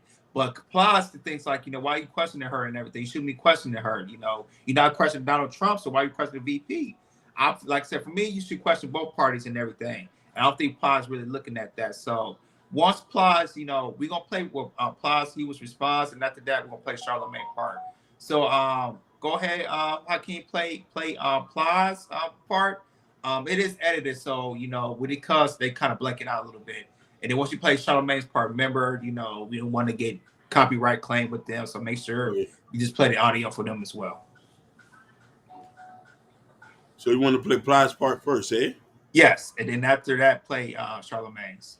Responded to what Plies was saying about, about Kamala Harris. But to everybody who, especially the ones who look like me, and the men who look like me, who quick to, if Kamala want my vote, she need to explain herself to me what she gonna do for the black people. Listen, stop asking a motherfucking black woman to explain themselves to you, or explain themselves to y'all.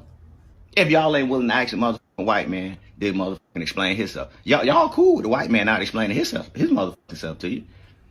Oh, the motherfucking black, she need to explain herself to me what she gonna do for the black community. She want my vote, she need to explain herself. You ain't motherfucking asking the white man to explain his motherfucking self.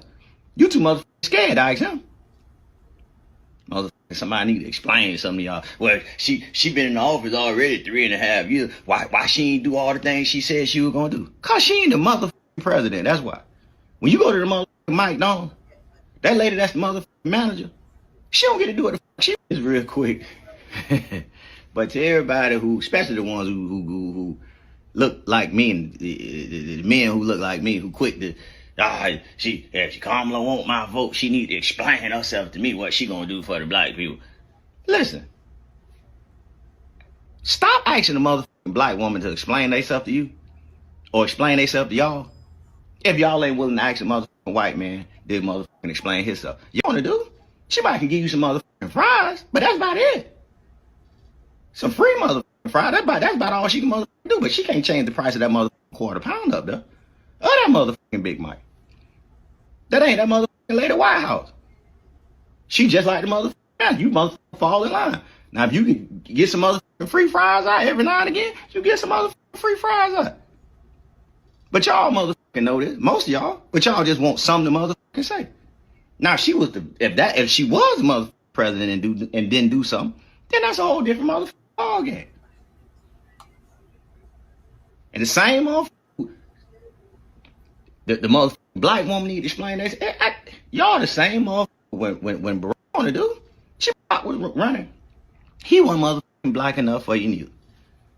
And a lot of y'all, I done figured out what y'all getting confused. Y'all don't even want motherfucking black. Y'all want ignorant. That's what you motherfucking want. A lot of y'all think ignorant mean black. And that's why some of you motherfuckers like Trump, because he's motherfucking ignorant. But I'm here to motherfucking tell you, everybody black ain't motherfucking ignorant.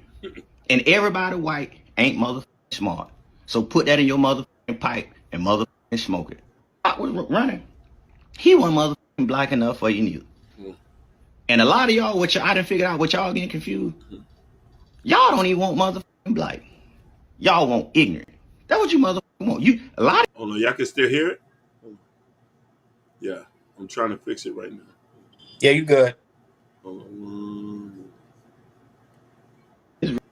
I'm saying this as a supporter of the vice president, okay? Yes, question her. Yes, ask her to explain herself. And I don't know why we do this with every Democratic candidate.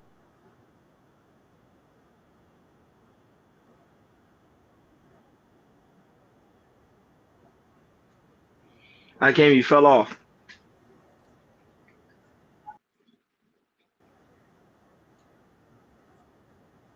To question the people who are representing you.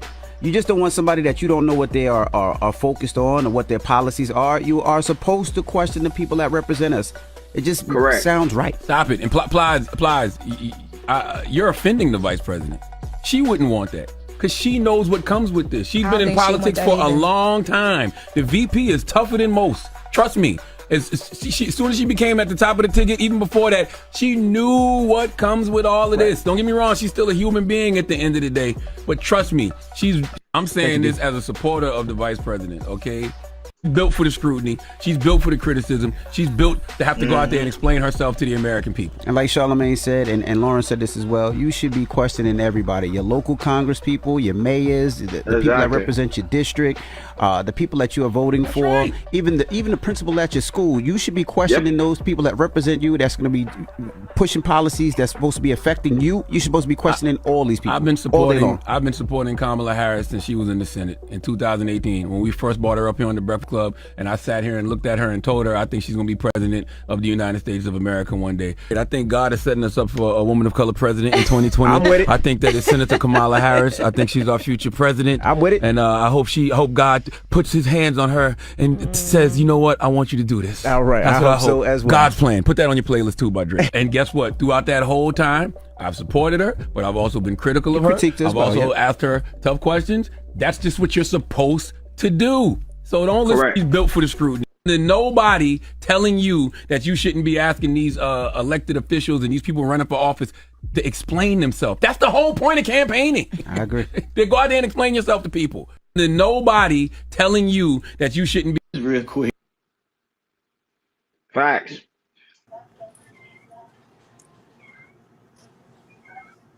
So go ahead, Ronnie, man. What's your take on what? Well, go ahead by what Plies was saying. We already here with Charlamagne and DJ Envy, but what's your feedback for Plies? No, but the same thing with Plies. Plies don't understand that the whole point of them going out and campaigning is for them to explain themselves.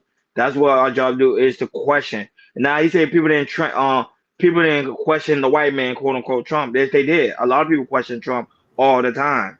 Even when he's on different interviews, even Aiden Ross, who is white, questioned Donald Trump, like, okay, where's your policy? Where do you stand? How things gonna go? Because that's the whole point of them campaigning is for them to answer questions. If they don't answer the question, why the hell are they going? Why are they trying to go for presidency? Why are they trying to go for a higher seat? It's because they want to show the people, like, look, I'm here to answer your question, and I'm here to solve whatever problem we may have within the country.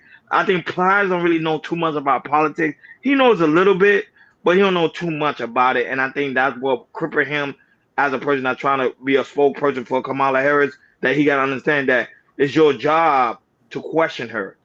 If something in her policy you don't like, ask a question about it. That's why I say Umar should do the interview with her, because I think Umar will ask her the right questions.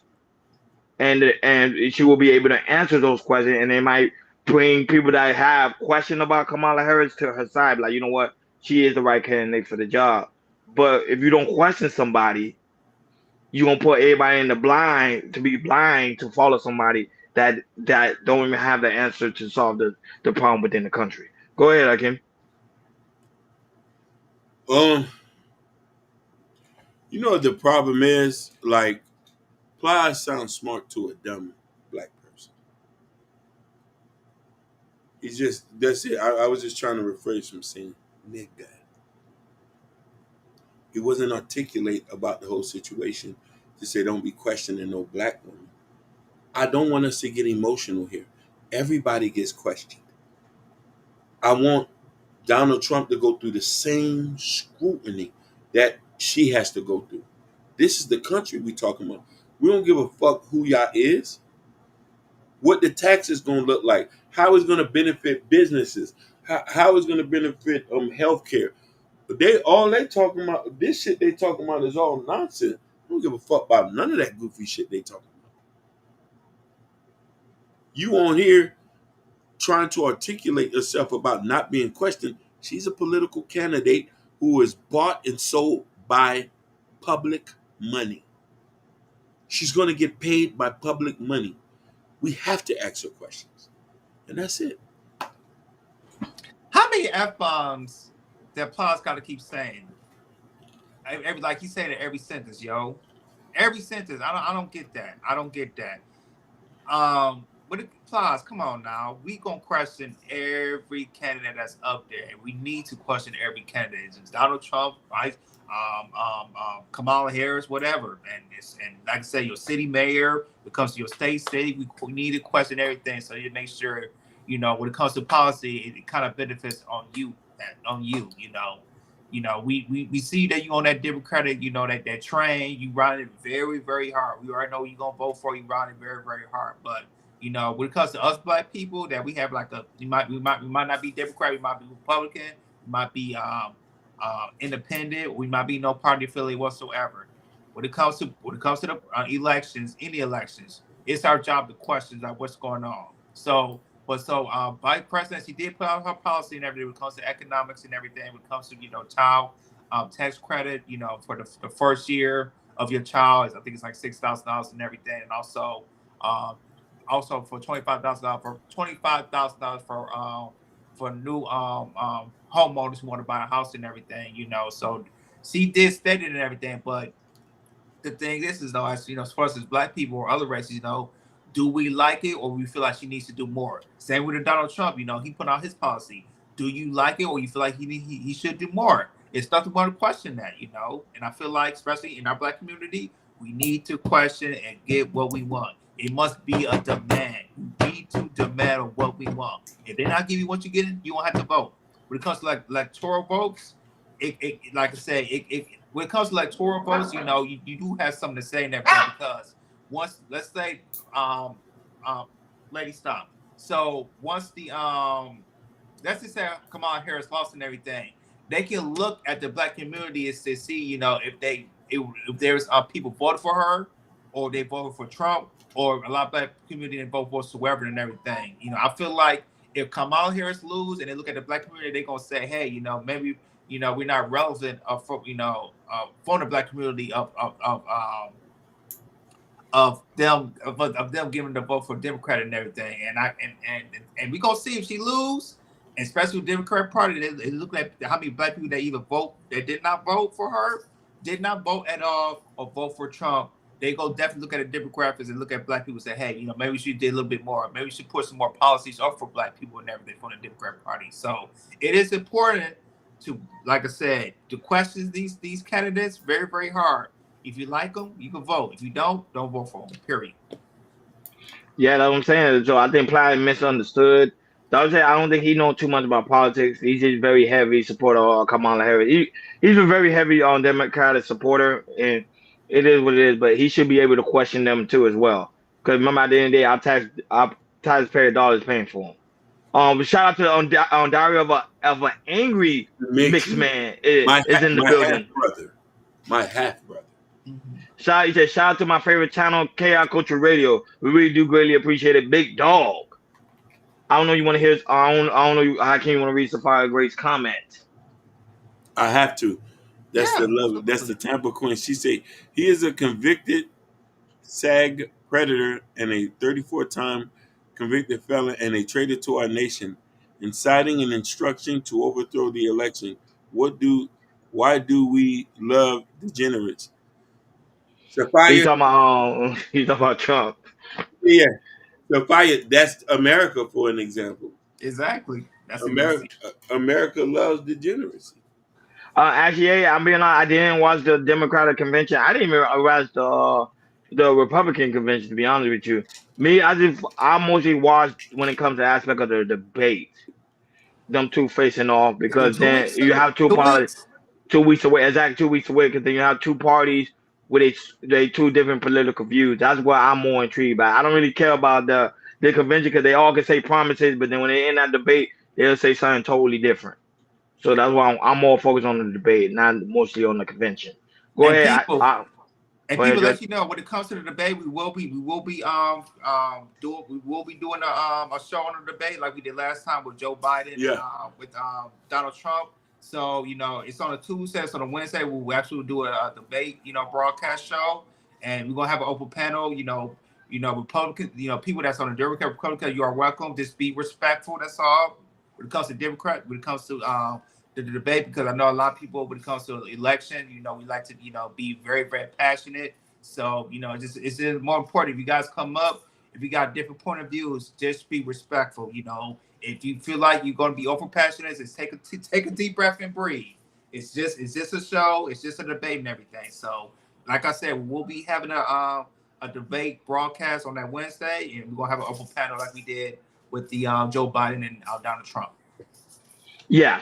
Yeah, that was it. I'm just can't wait for the debate. I'm just being honest. I know some people don't really like the debate, but I don't want them to take jab at each. That's the only thing, because they always try to take jabs at each other to make it entertaining.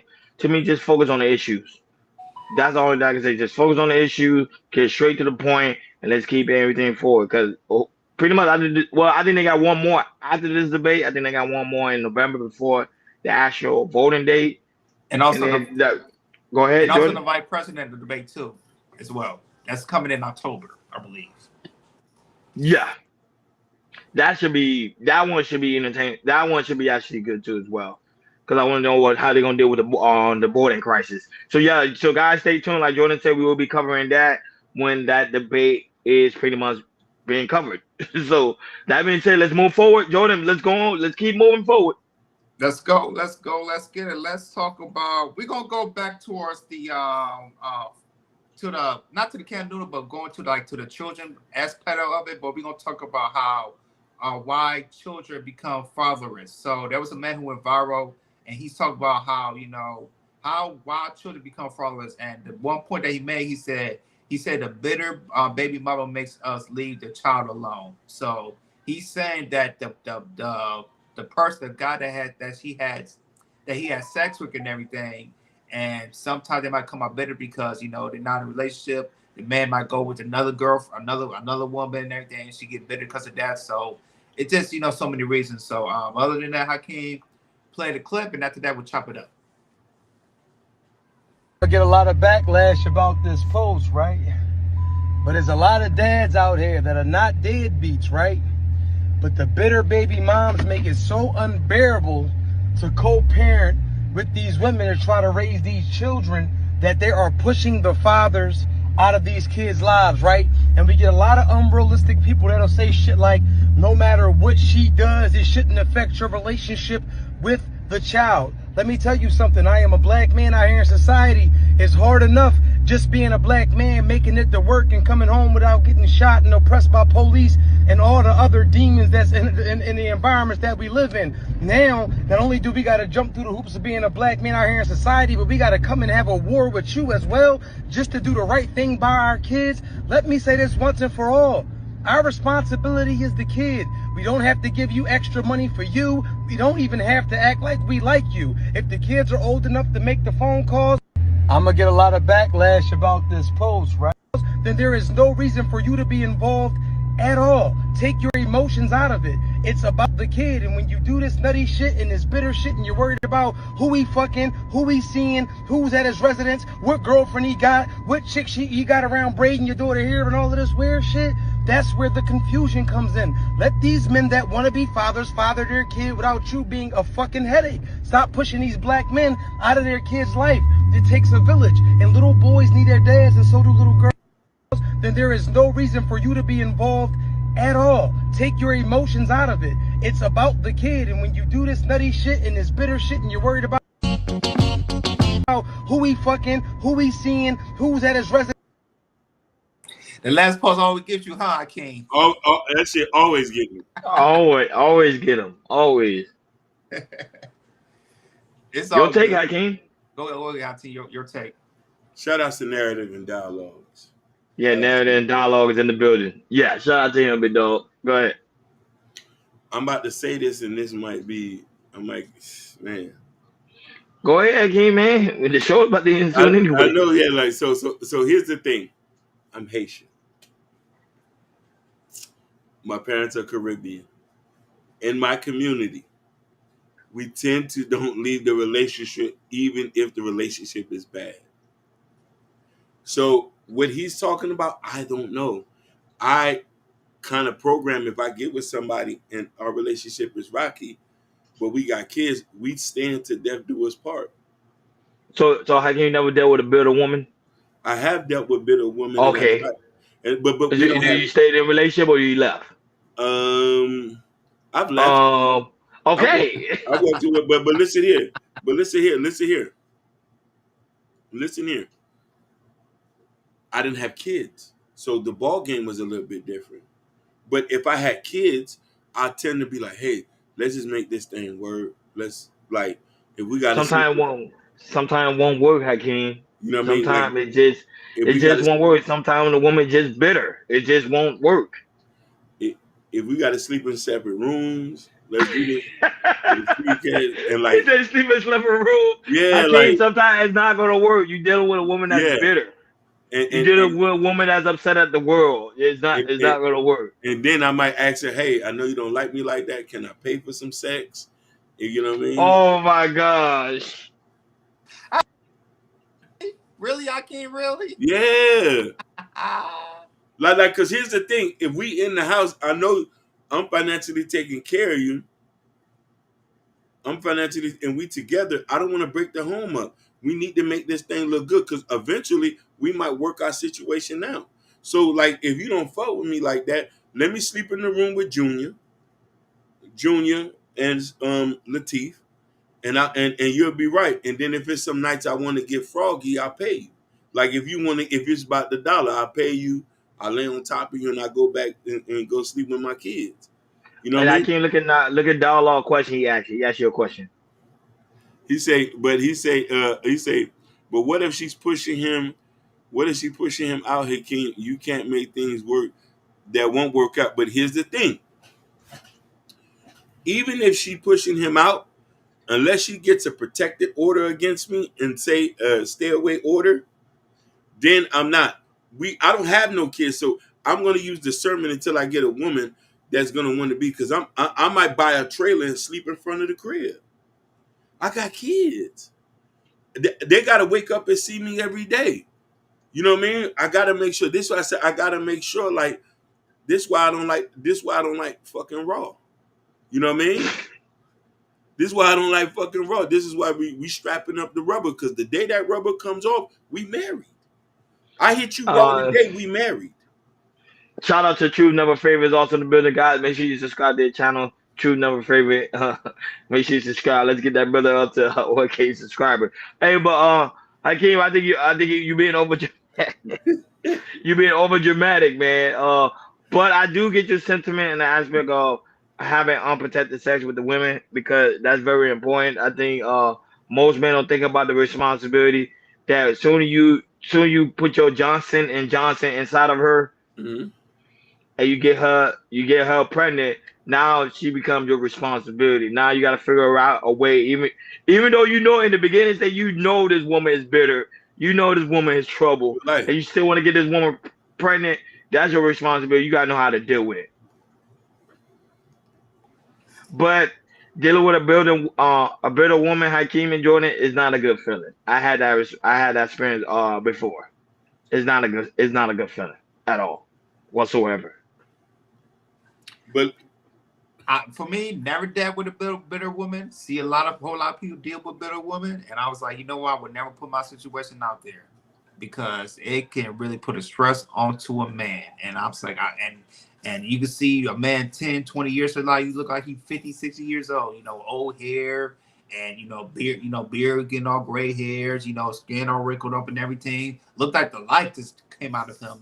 Messing with not just one but multiple bitter women as well. So I learned that, as a wife, being so wise, like, I will not put my situation in there. I will protect my seed till I get married and I'll have my child.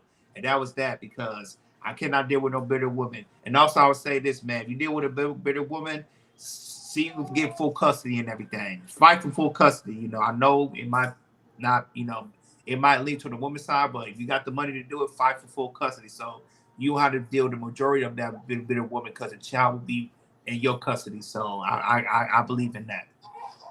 Go ahead, Kim. Read the comment. Go right ahead. He said just that she don't want it kind of stalkerish. If it's about the kids, it's only you both have to come to an understanding. Narrative and dialogue. How is stalkerish? I hit it raw. We got kids. When I pop, listen, you see a version of my face every morning. If I pop up in front of the kids, the neighbors know who I am. I'm not a stalker. That's their kid's daddy. I can't never be a stalker. I was laying on top of her for years, sweating. You know what I mean? Putting in work, trying to get that last nut out. We together. There's no stalkerish. I'm here with you together. This is why I practice discernment so much, and I tell women, this is what you signing up for. You ready for this forever, ever, ever? You see Safari comment. Safari said I was married when I had my fourth.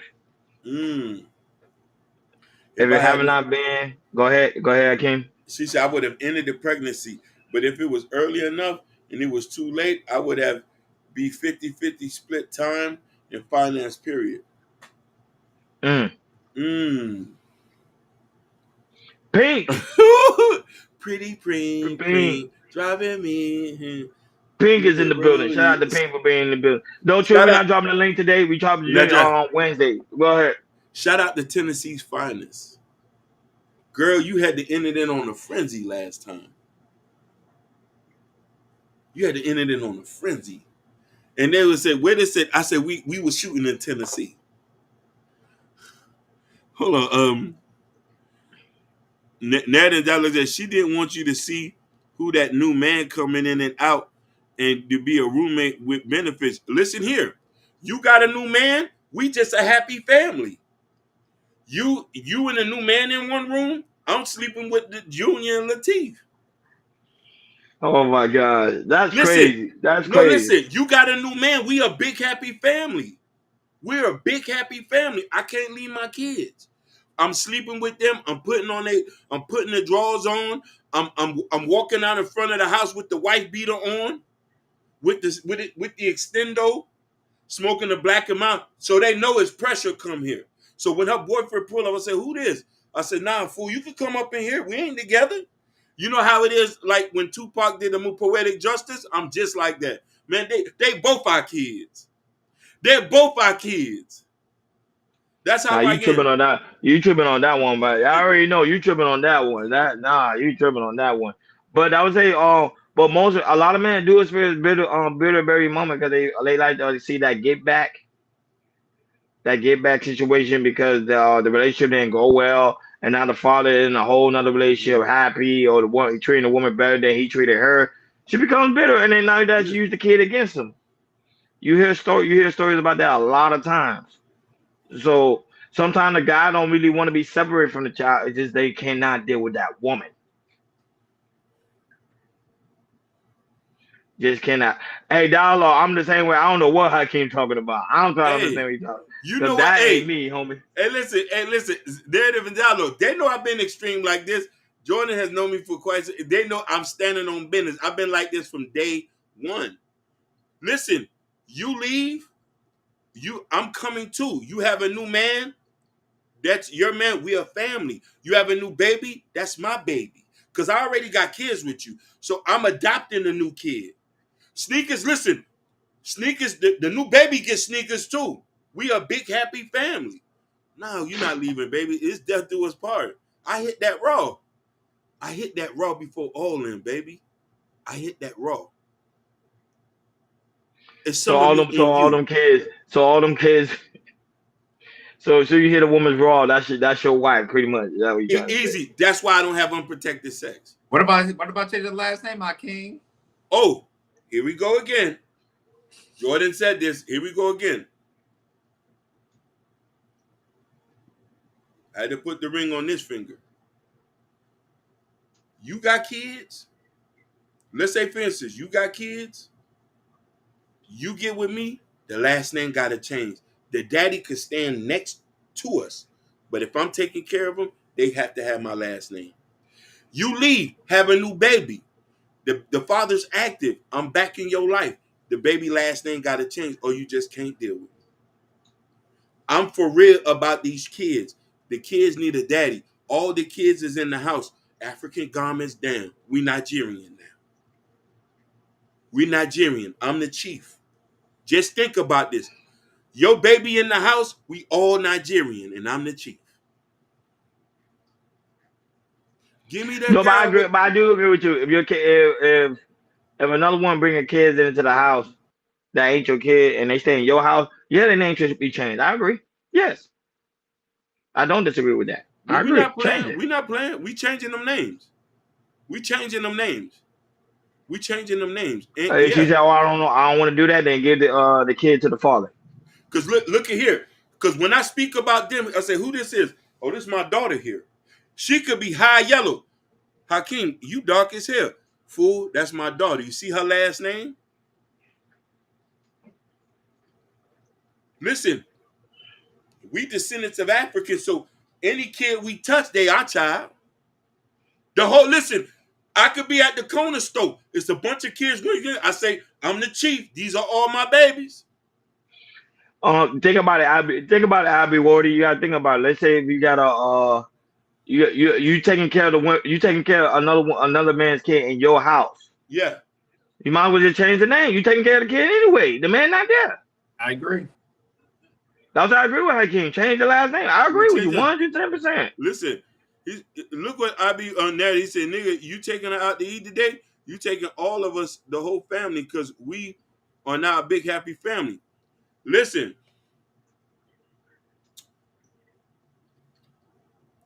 Listen. Niggas, dudes on my block used to call me a simp behind my back, not in front of my face. Not in front of my face. What you just said, I done did that before. There was a chick I had talked to. We were just talking to. She had 5 kids. She had 5 kids. I had all them in the Chevy. All them in the Chevy going to the Omni Mall. Them kids ain't never been to a movie before. We was all at the mall. Spinning. If we going out, she got babies, we all eating. Matter of fact, I'm hiring a babysitter. Your mama can watch her for her, I'll give your mama 100. That's why when y'all I'm one of the black men in the community, ain't never had a problem. I'm Haitian. I'm Caribbean. I don't know what them niggas is talking about. I'm from a poor country. A little kid walk up to the door, it's our kid now. I'm telling you, this is what we do. In the islands, little kids walk around, they don't have no parents, we adopt them and we just raise them. I don't know what you niggas is talking about. I'm real community activist. Real about it. I'm for the babies.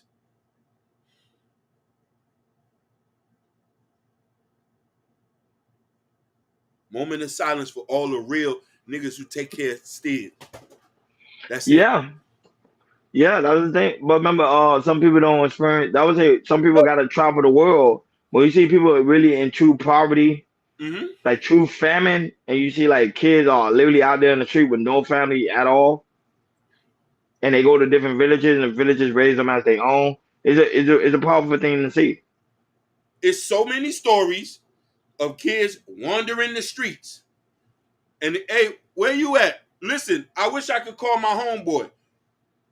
It's a dude in New York, older guy. Older guy. He's married. It was a kid in the neighborhood just wandering. In New York. You know, New York got wandering.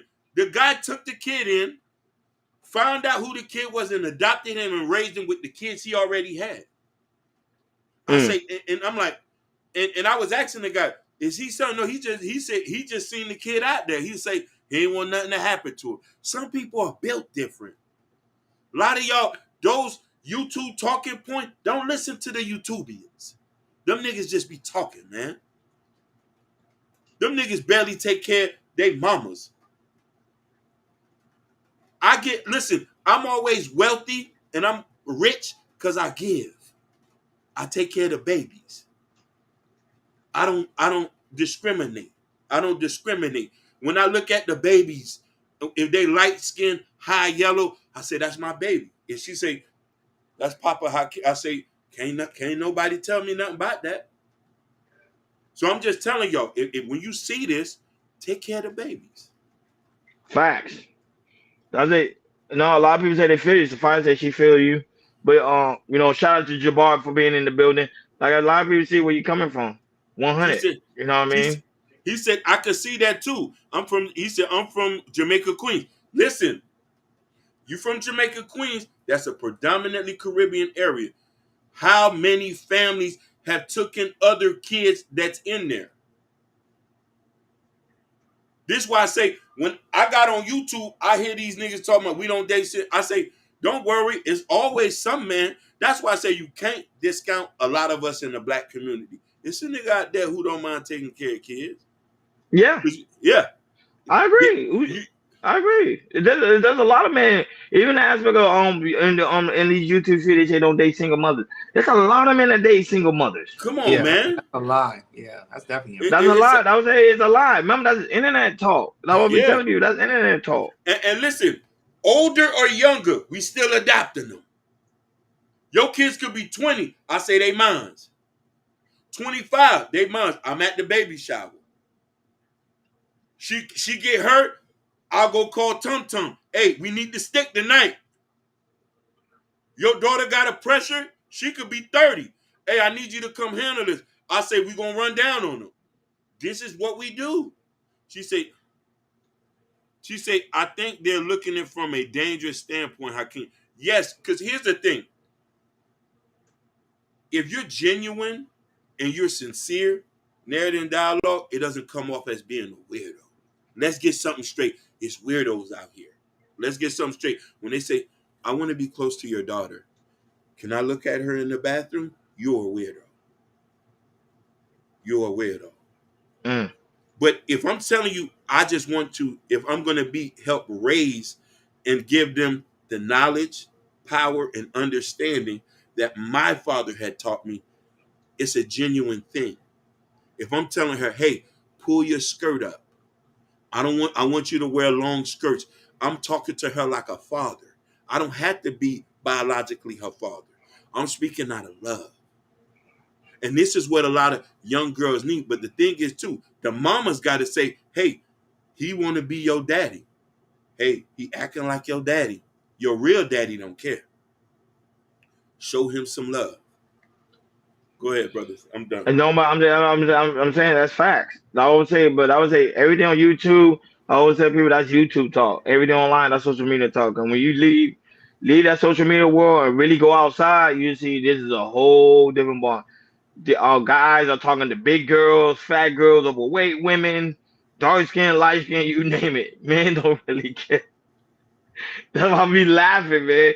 And I know, but some of these people, even the women would say on the panel, they would say like, some of these guys be in my DM, the same guy that say they don't like the type of woman that I am. What more do people want to believe, man? Don't you? We are Wednesday. There's no link. Wednesday. No link today, baby. Yeah, about to end the show too. So yeah. So that was it. Now that, but it's also very important, guys, that you make sure you like, share, and subscribe, and hit that notification bell on the right hand side. Remember to click all. We do go live each and every Monday, Wednesday, Friday, 6 o'clock Eastern time. Like always, shout out to Dialogue. Dialogue is in the building. Shout out to True Number Favorite also in the building. I don't know. You're gonna read that last comment. I can't go right there. Yeah, I don't know if you highlight. I've had people say that being a stepfather. He's had people say that being a stepfather soon will turn around and stand up towards and say, you're not my father. I don't even care. I am an African chief. I don't care if you say I'm not your father. When you'll see visions of me at night. It's gonna ring in your head. You always gonna have to come home. I don't care if you say that. So many of them who say that regret they say that. Trust me on that. Shout out to the mother, the lovely Natasha Vincent for always being here in the building, always supporting and showing us love. We really do always greatly appreciate her. Shout out to Jabbar for also being in the building. Go ahead, Ken. You was gonna say something? My last statement. narrative and dialogue. I'm gonna tell you something that they say that you being a black man in this community, we owe it to them. We have no choice. Go ahead, finish it off. Shout out to the lovely Sapphire Grace. You always coming through, showing us love and support. We really do greatly appreciate you guys. Make sure you subscribe to the channel. She's rising. So I don't know when she go live. She never go live, but I know she always drop videos from time to time, especially when her reading like the book she be reading. We really do greatly appreciate her. She come and she supports so many people platform. We really do greatly appreciate her so much, so very much. Shout out to Ken Doll, the mom father was also in the building. Shout out to Abby Wody. Also in the building, he comes from Athenside. He over here showing us love and support. We really do greatly appreciate you, Big Dog. Truth, never favorite. Thank you so much, Big Dog, for coming through. Truth, we will drop the panel on Wednesdays. We're doing Wednesday panel now. We're not gonna drop it like every day like we used to, but we're gonna just do it Wednesdays only. The team decided to do it Wednesday, so Wednesday will be where we allow you guys to come up, and the Monday and Friday will be just a normal show. So I'm just letting you know now for the near future. So that's going forward. Shout out to Ashley A. Thank you, Ashley, for coming through and finally get to see you. It's been a while since we see you. Pretty in pink. Thank you, lovely sweetheart, for always coming through and showing us love and support. The lovely Jalen also was in the building. Shout out to her. Butterfly Jones, shout out to you, Big Dog, for coming through for the love and support. Shout out to those that watching on Facebook, Instagram, Kick, and also Twitch.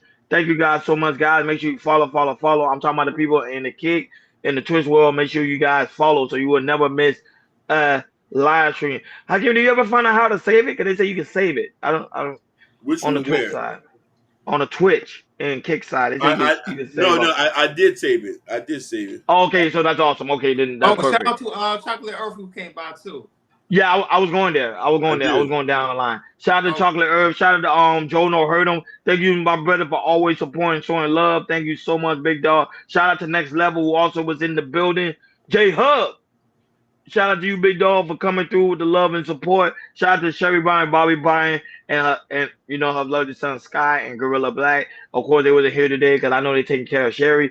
But you know, Sherry sent our love and prayers to you. Also, shout out to Barry White, aka Happy, was in the building. Shout out to Happy. Happy been very busy with work. She said when she come through, she could come through and show us love and support. So we really do greatly appreciate it. Shout out to those that also watch on the playback. KJ Fury, shout out to him. Yeah, Safari, we know you on TikTok. Safari's on TikTok as well. Yeah, we follow you. I follow you on TikTok. So yeah. Yeah, Happy be on Sharon channel. She actually on Sharon channel now. Oh, she's on Sharon channel. Shout out to Sharon as well. Yeah, but it's great to see. She says sometimes she come by. Shout out to Killer Sweat, who also be watching from the cloud. A lot of people watching from the clouds, so that's why I say I really do greatly appreciate you guys, and also the people that watch us on the playback. We really do greatly appreciate it. Guys, don't be afraid to become members, because pretty soon we're going to have a member-only content coming through. We're just trying to get everything set up. What we'll do, Chaos Culture Radio at the dark. Shout out to Genesis, too. Genesis was also in the building, also Daryl Long, too, as well, who also was in the building. So, guys, make sure y'all become members today. We have a smaller tier, and we also have a big tier. So, guys, go ahead and check it out pretty soon. Most of all the live stream goes to the membership, and after we're done with the live, we leave it up for a couple of hours, and right after we put it on the members only. So I know some people are like, where's your live? So we put it on members only. So if you guys want to see the whole live in its entirety, make sure y'all go become members. It's to help and support the platform. You know, like you can see, like the thumbnails. We doing more things. You know, we working on planning on getting a studio. That's in the near future. Getting a studio, probably one in Los Angeles and also one in Miami. We got a lot of things coming in the near future. So, you know, you guys, with y'all help and support, we will reach that goal. You know what I'm saying? And not only that, but y'all make sure you go to Chaos Culture Radio description as well. Description where you can find the Chaos Culture Radio t-shirts, the Chaos Culture Radio hats, the Chaos Culture Radio coffee mug. They also, you know, the new Chaos Culture Radio, you know, the polo shirt, which I had on the other day. So you guys make sure, and the sweater. Hakeem's working on the jackets and the thermos for the, you know, so you keep your stuff warm, because we know it's going to the winter time. So be on the lookout for that too. Now, Prince Hakeem book is not on the description, but however, it's on the community tab. Go in the community tab where you can purchase Hakeem book, Black Love. He's also working on a new book. Can't wait for that to drop so I can get a copy of that. You know, support my brother. He's trying to be a well-known author, New York bestseller. That's it. We getting the book. And listen, the new book is about black boys.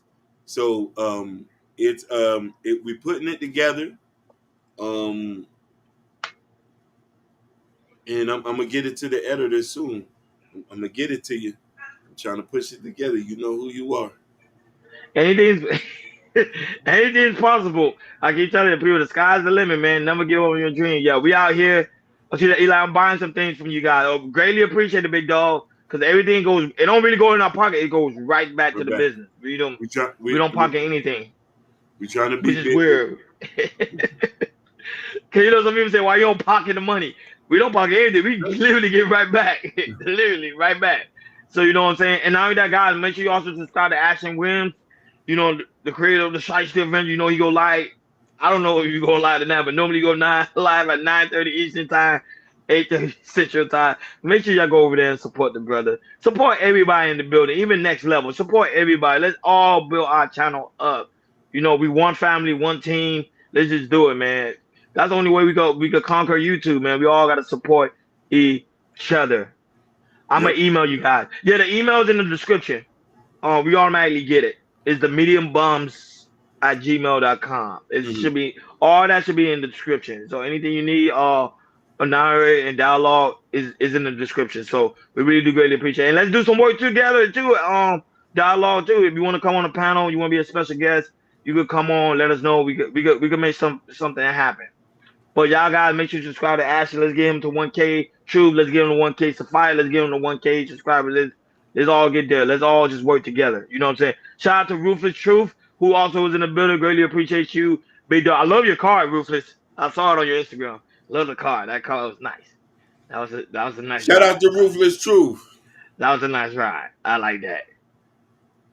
Thank you guys so much for tuning in to Chaos Coach Radio. See you guys on Wednesday. We over.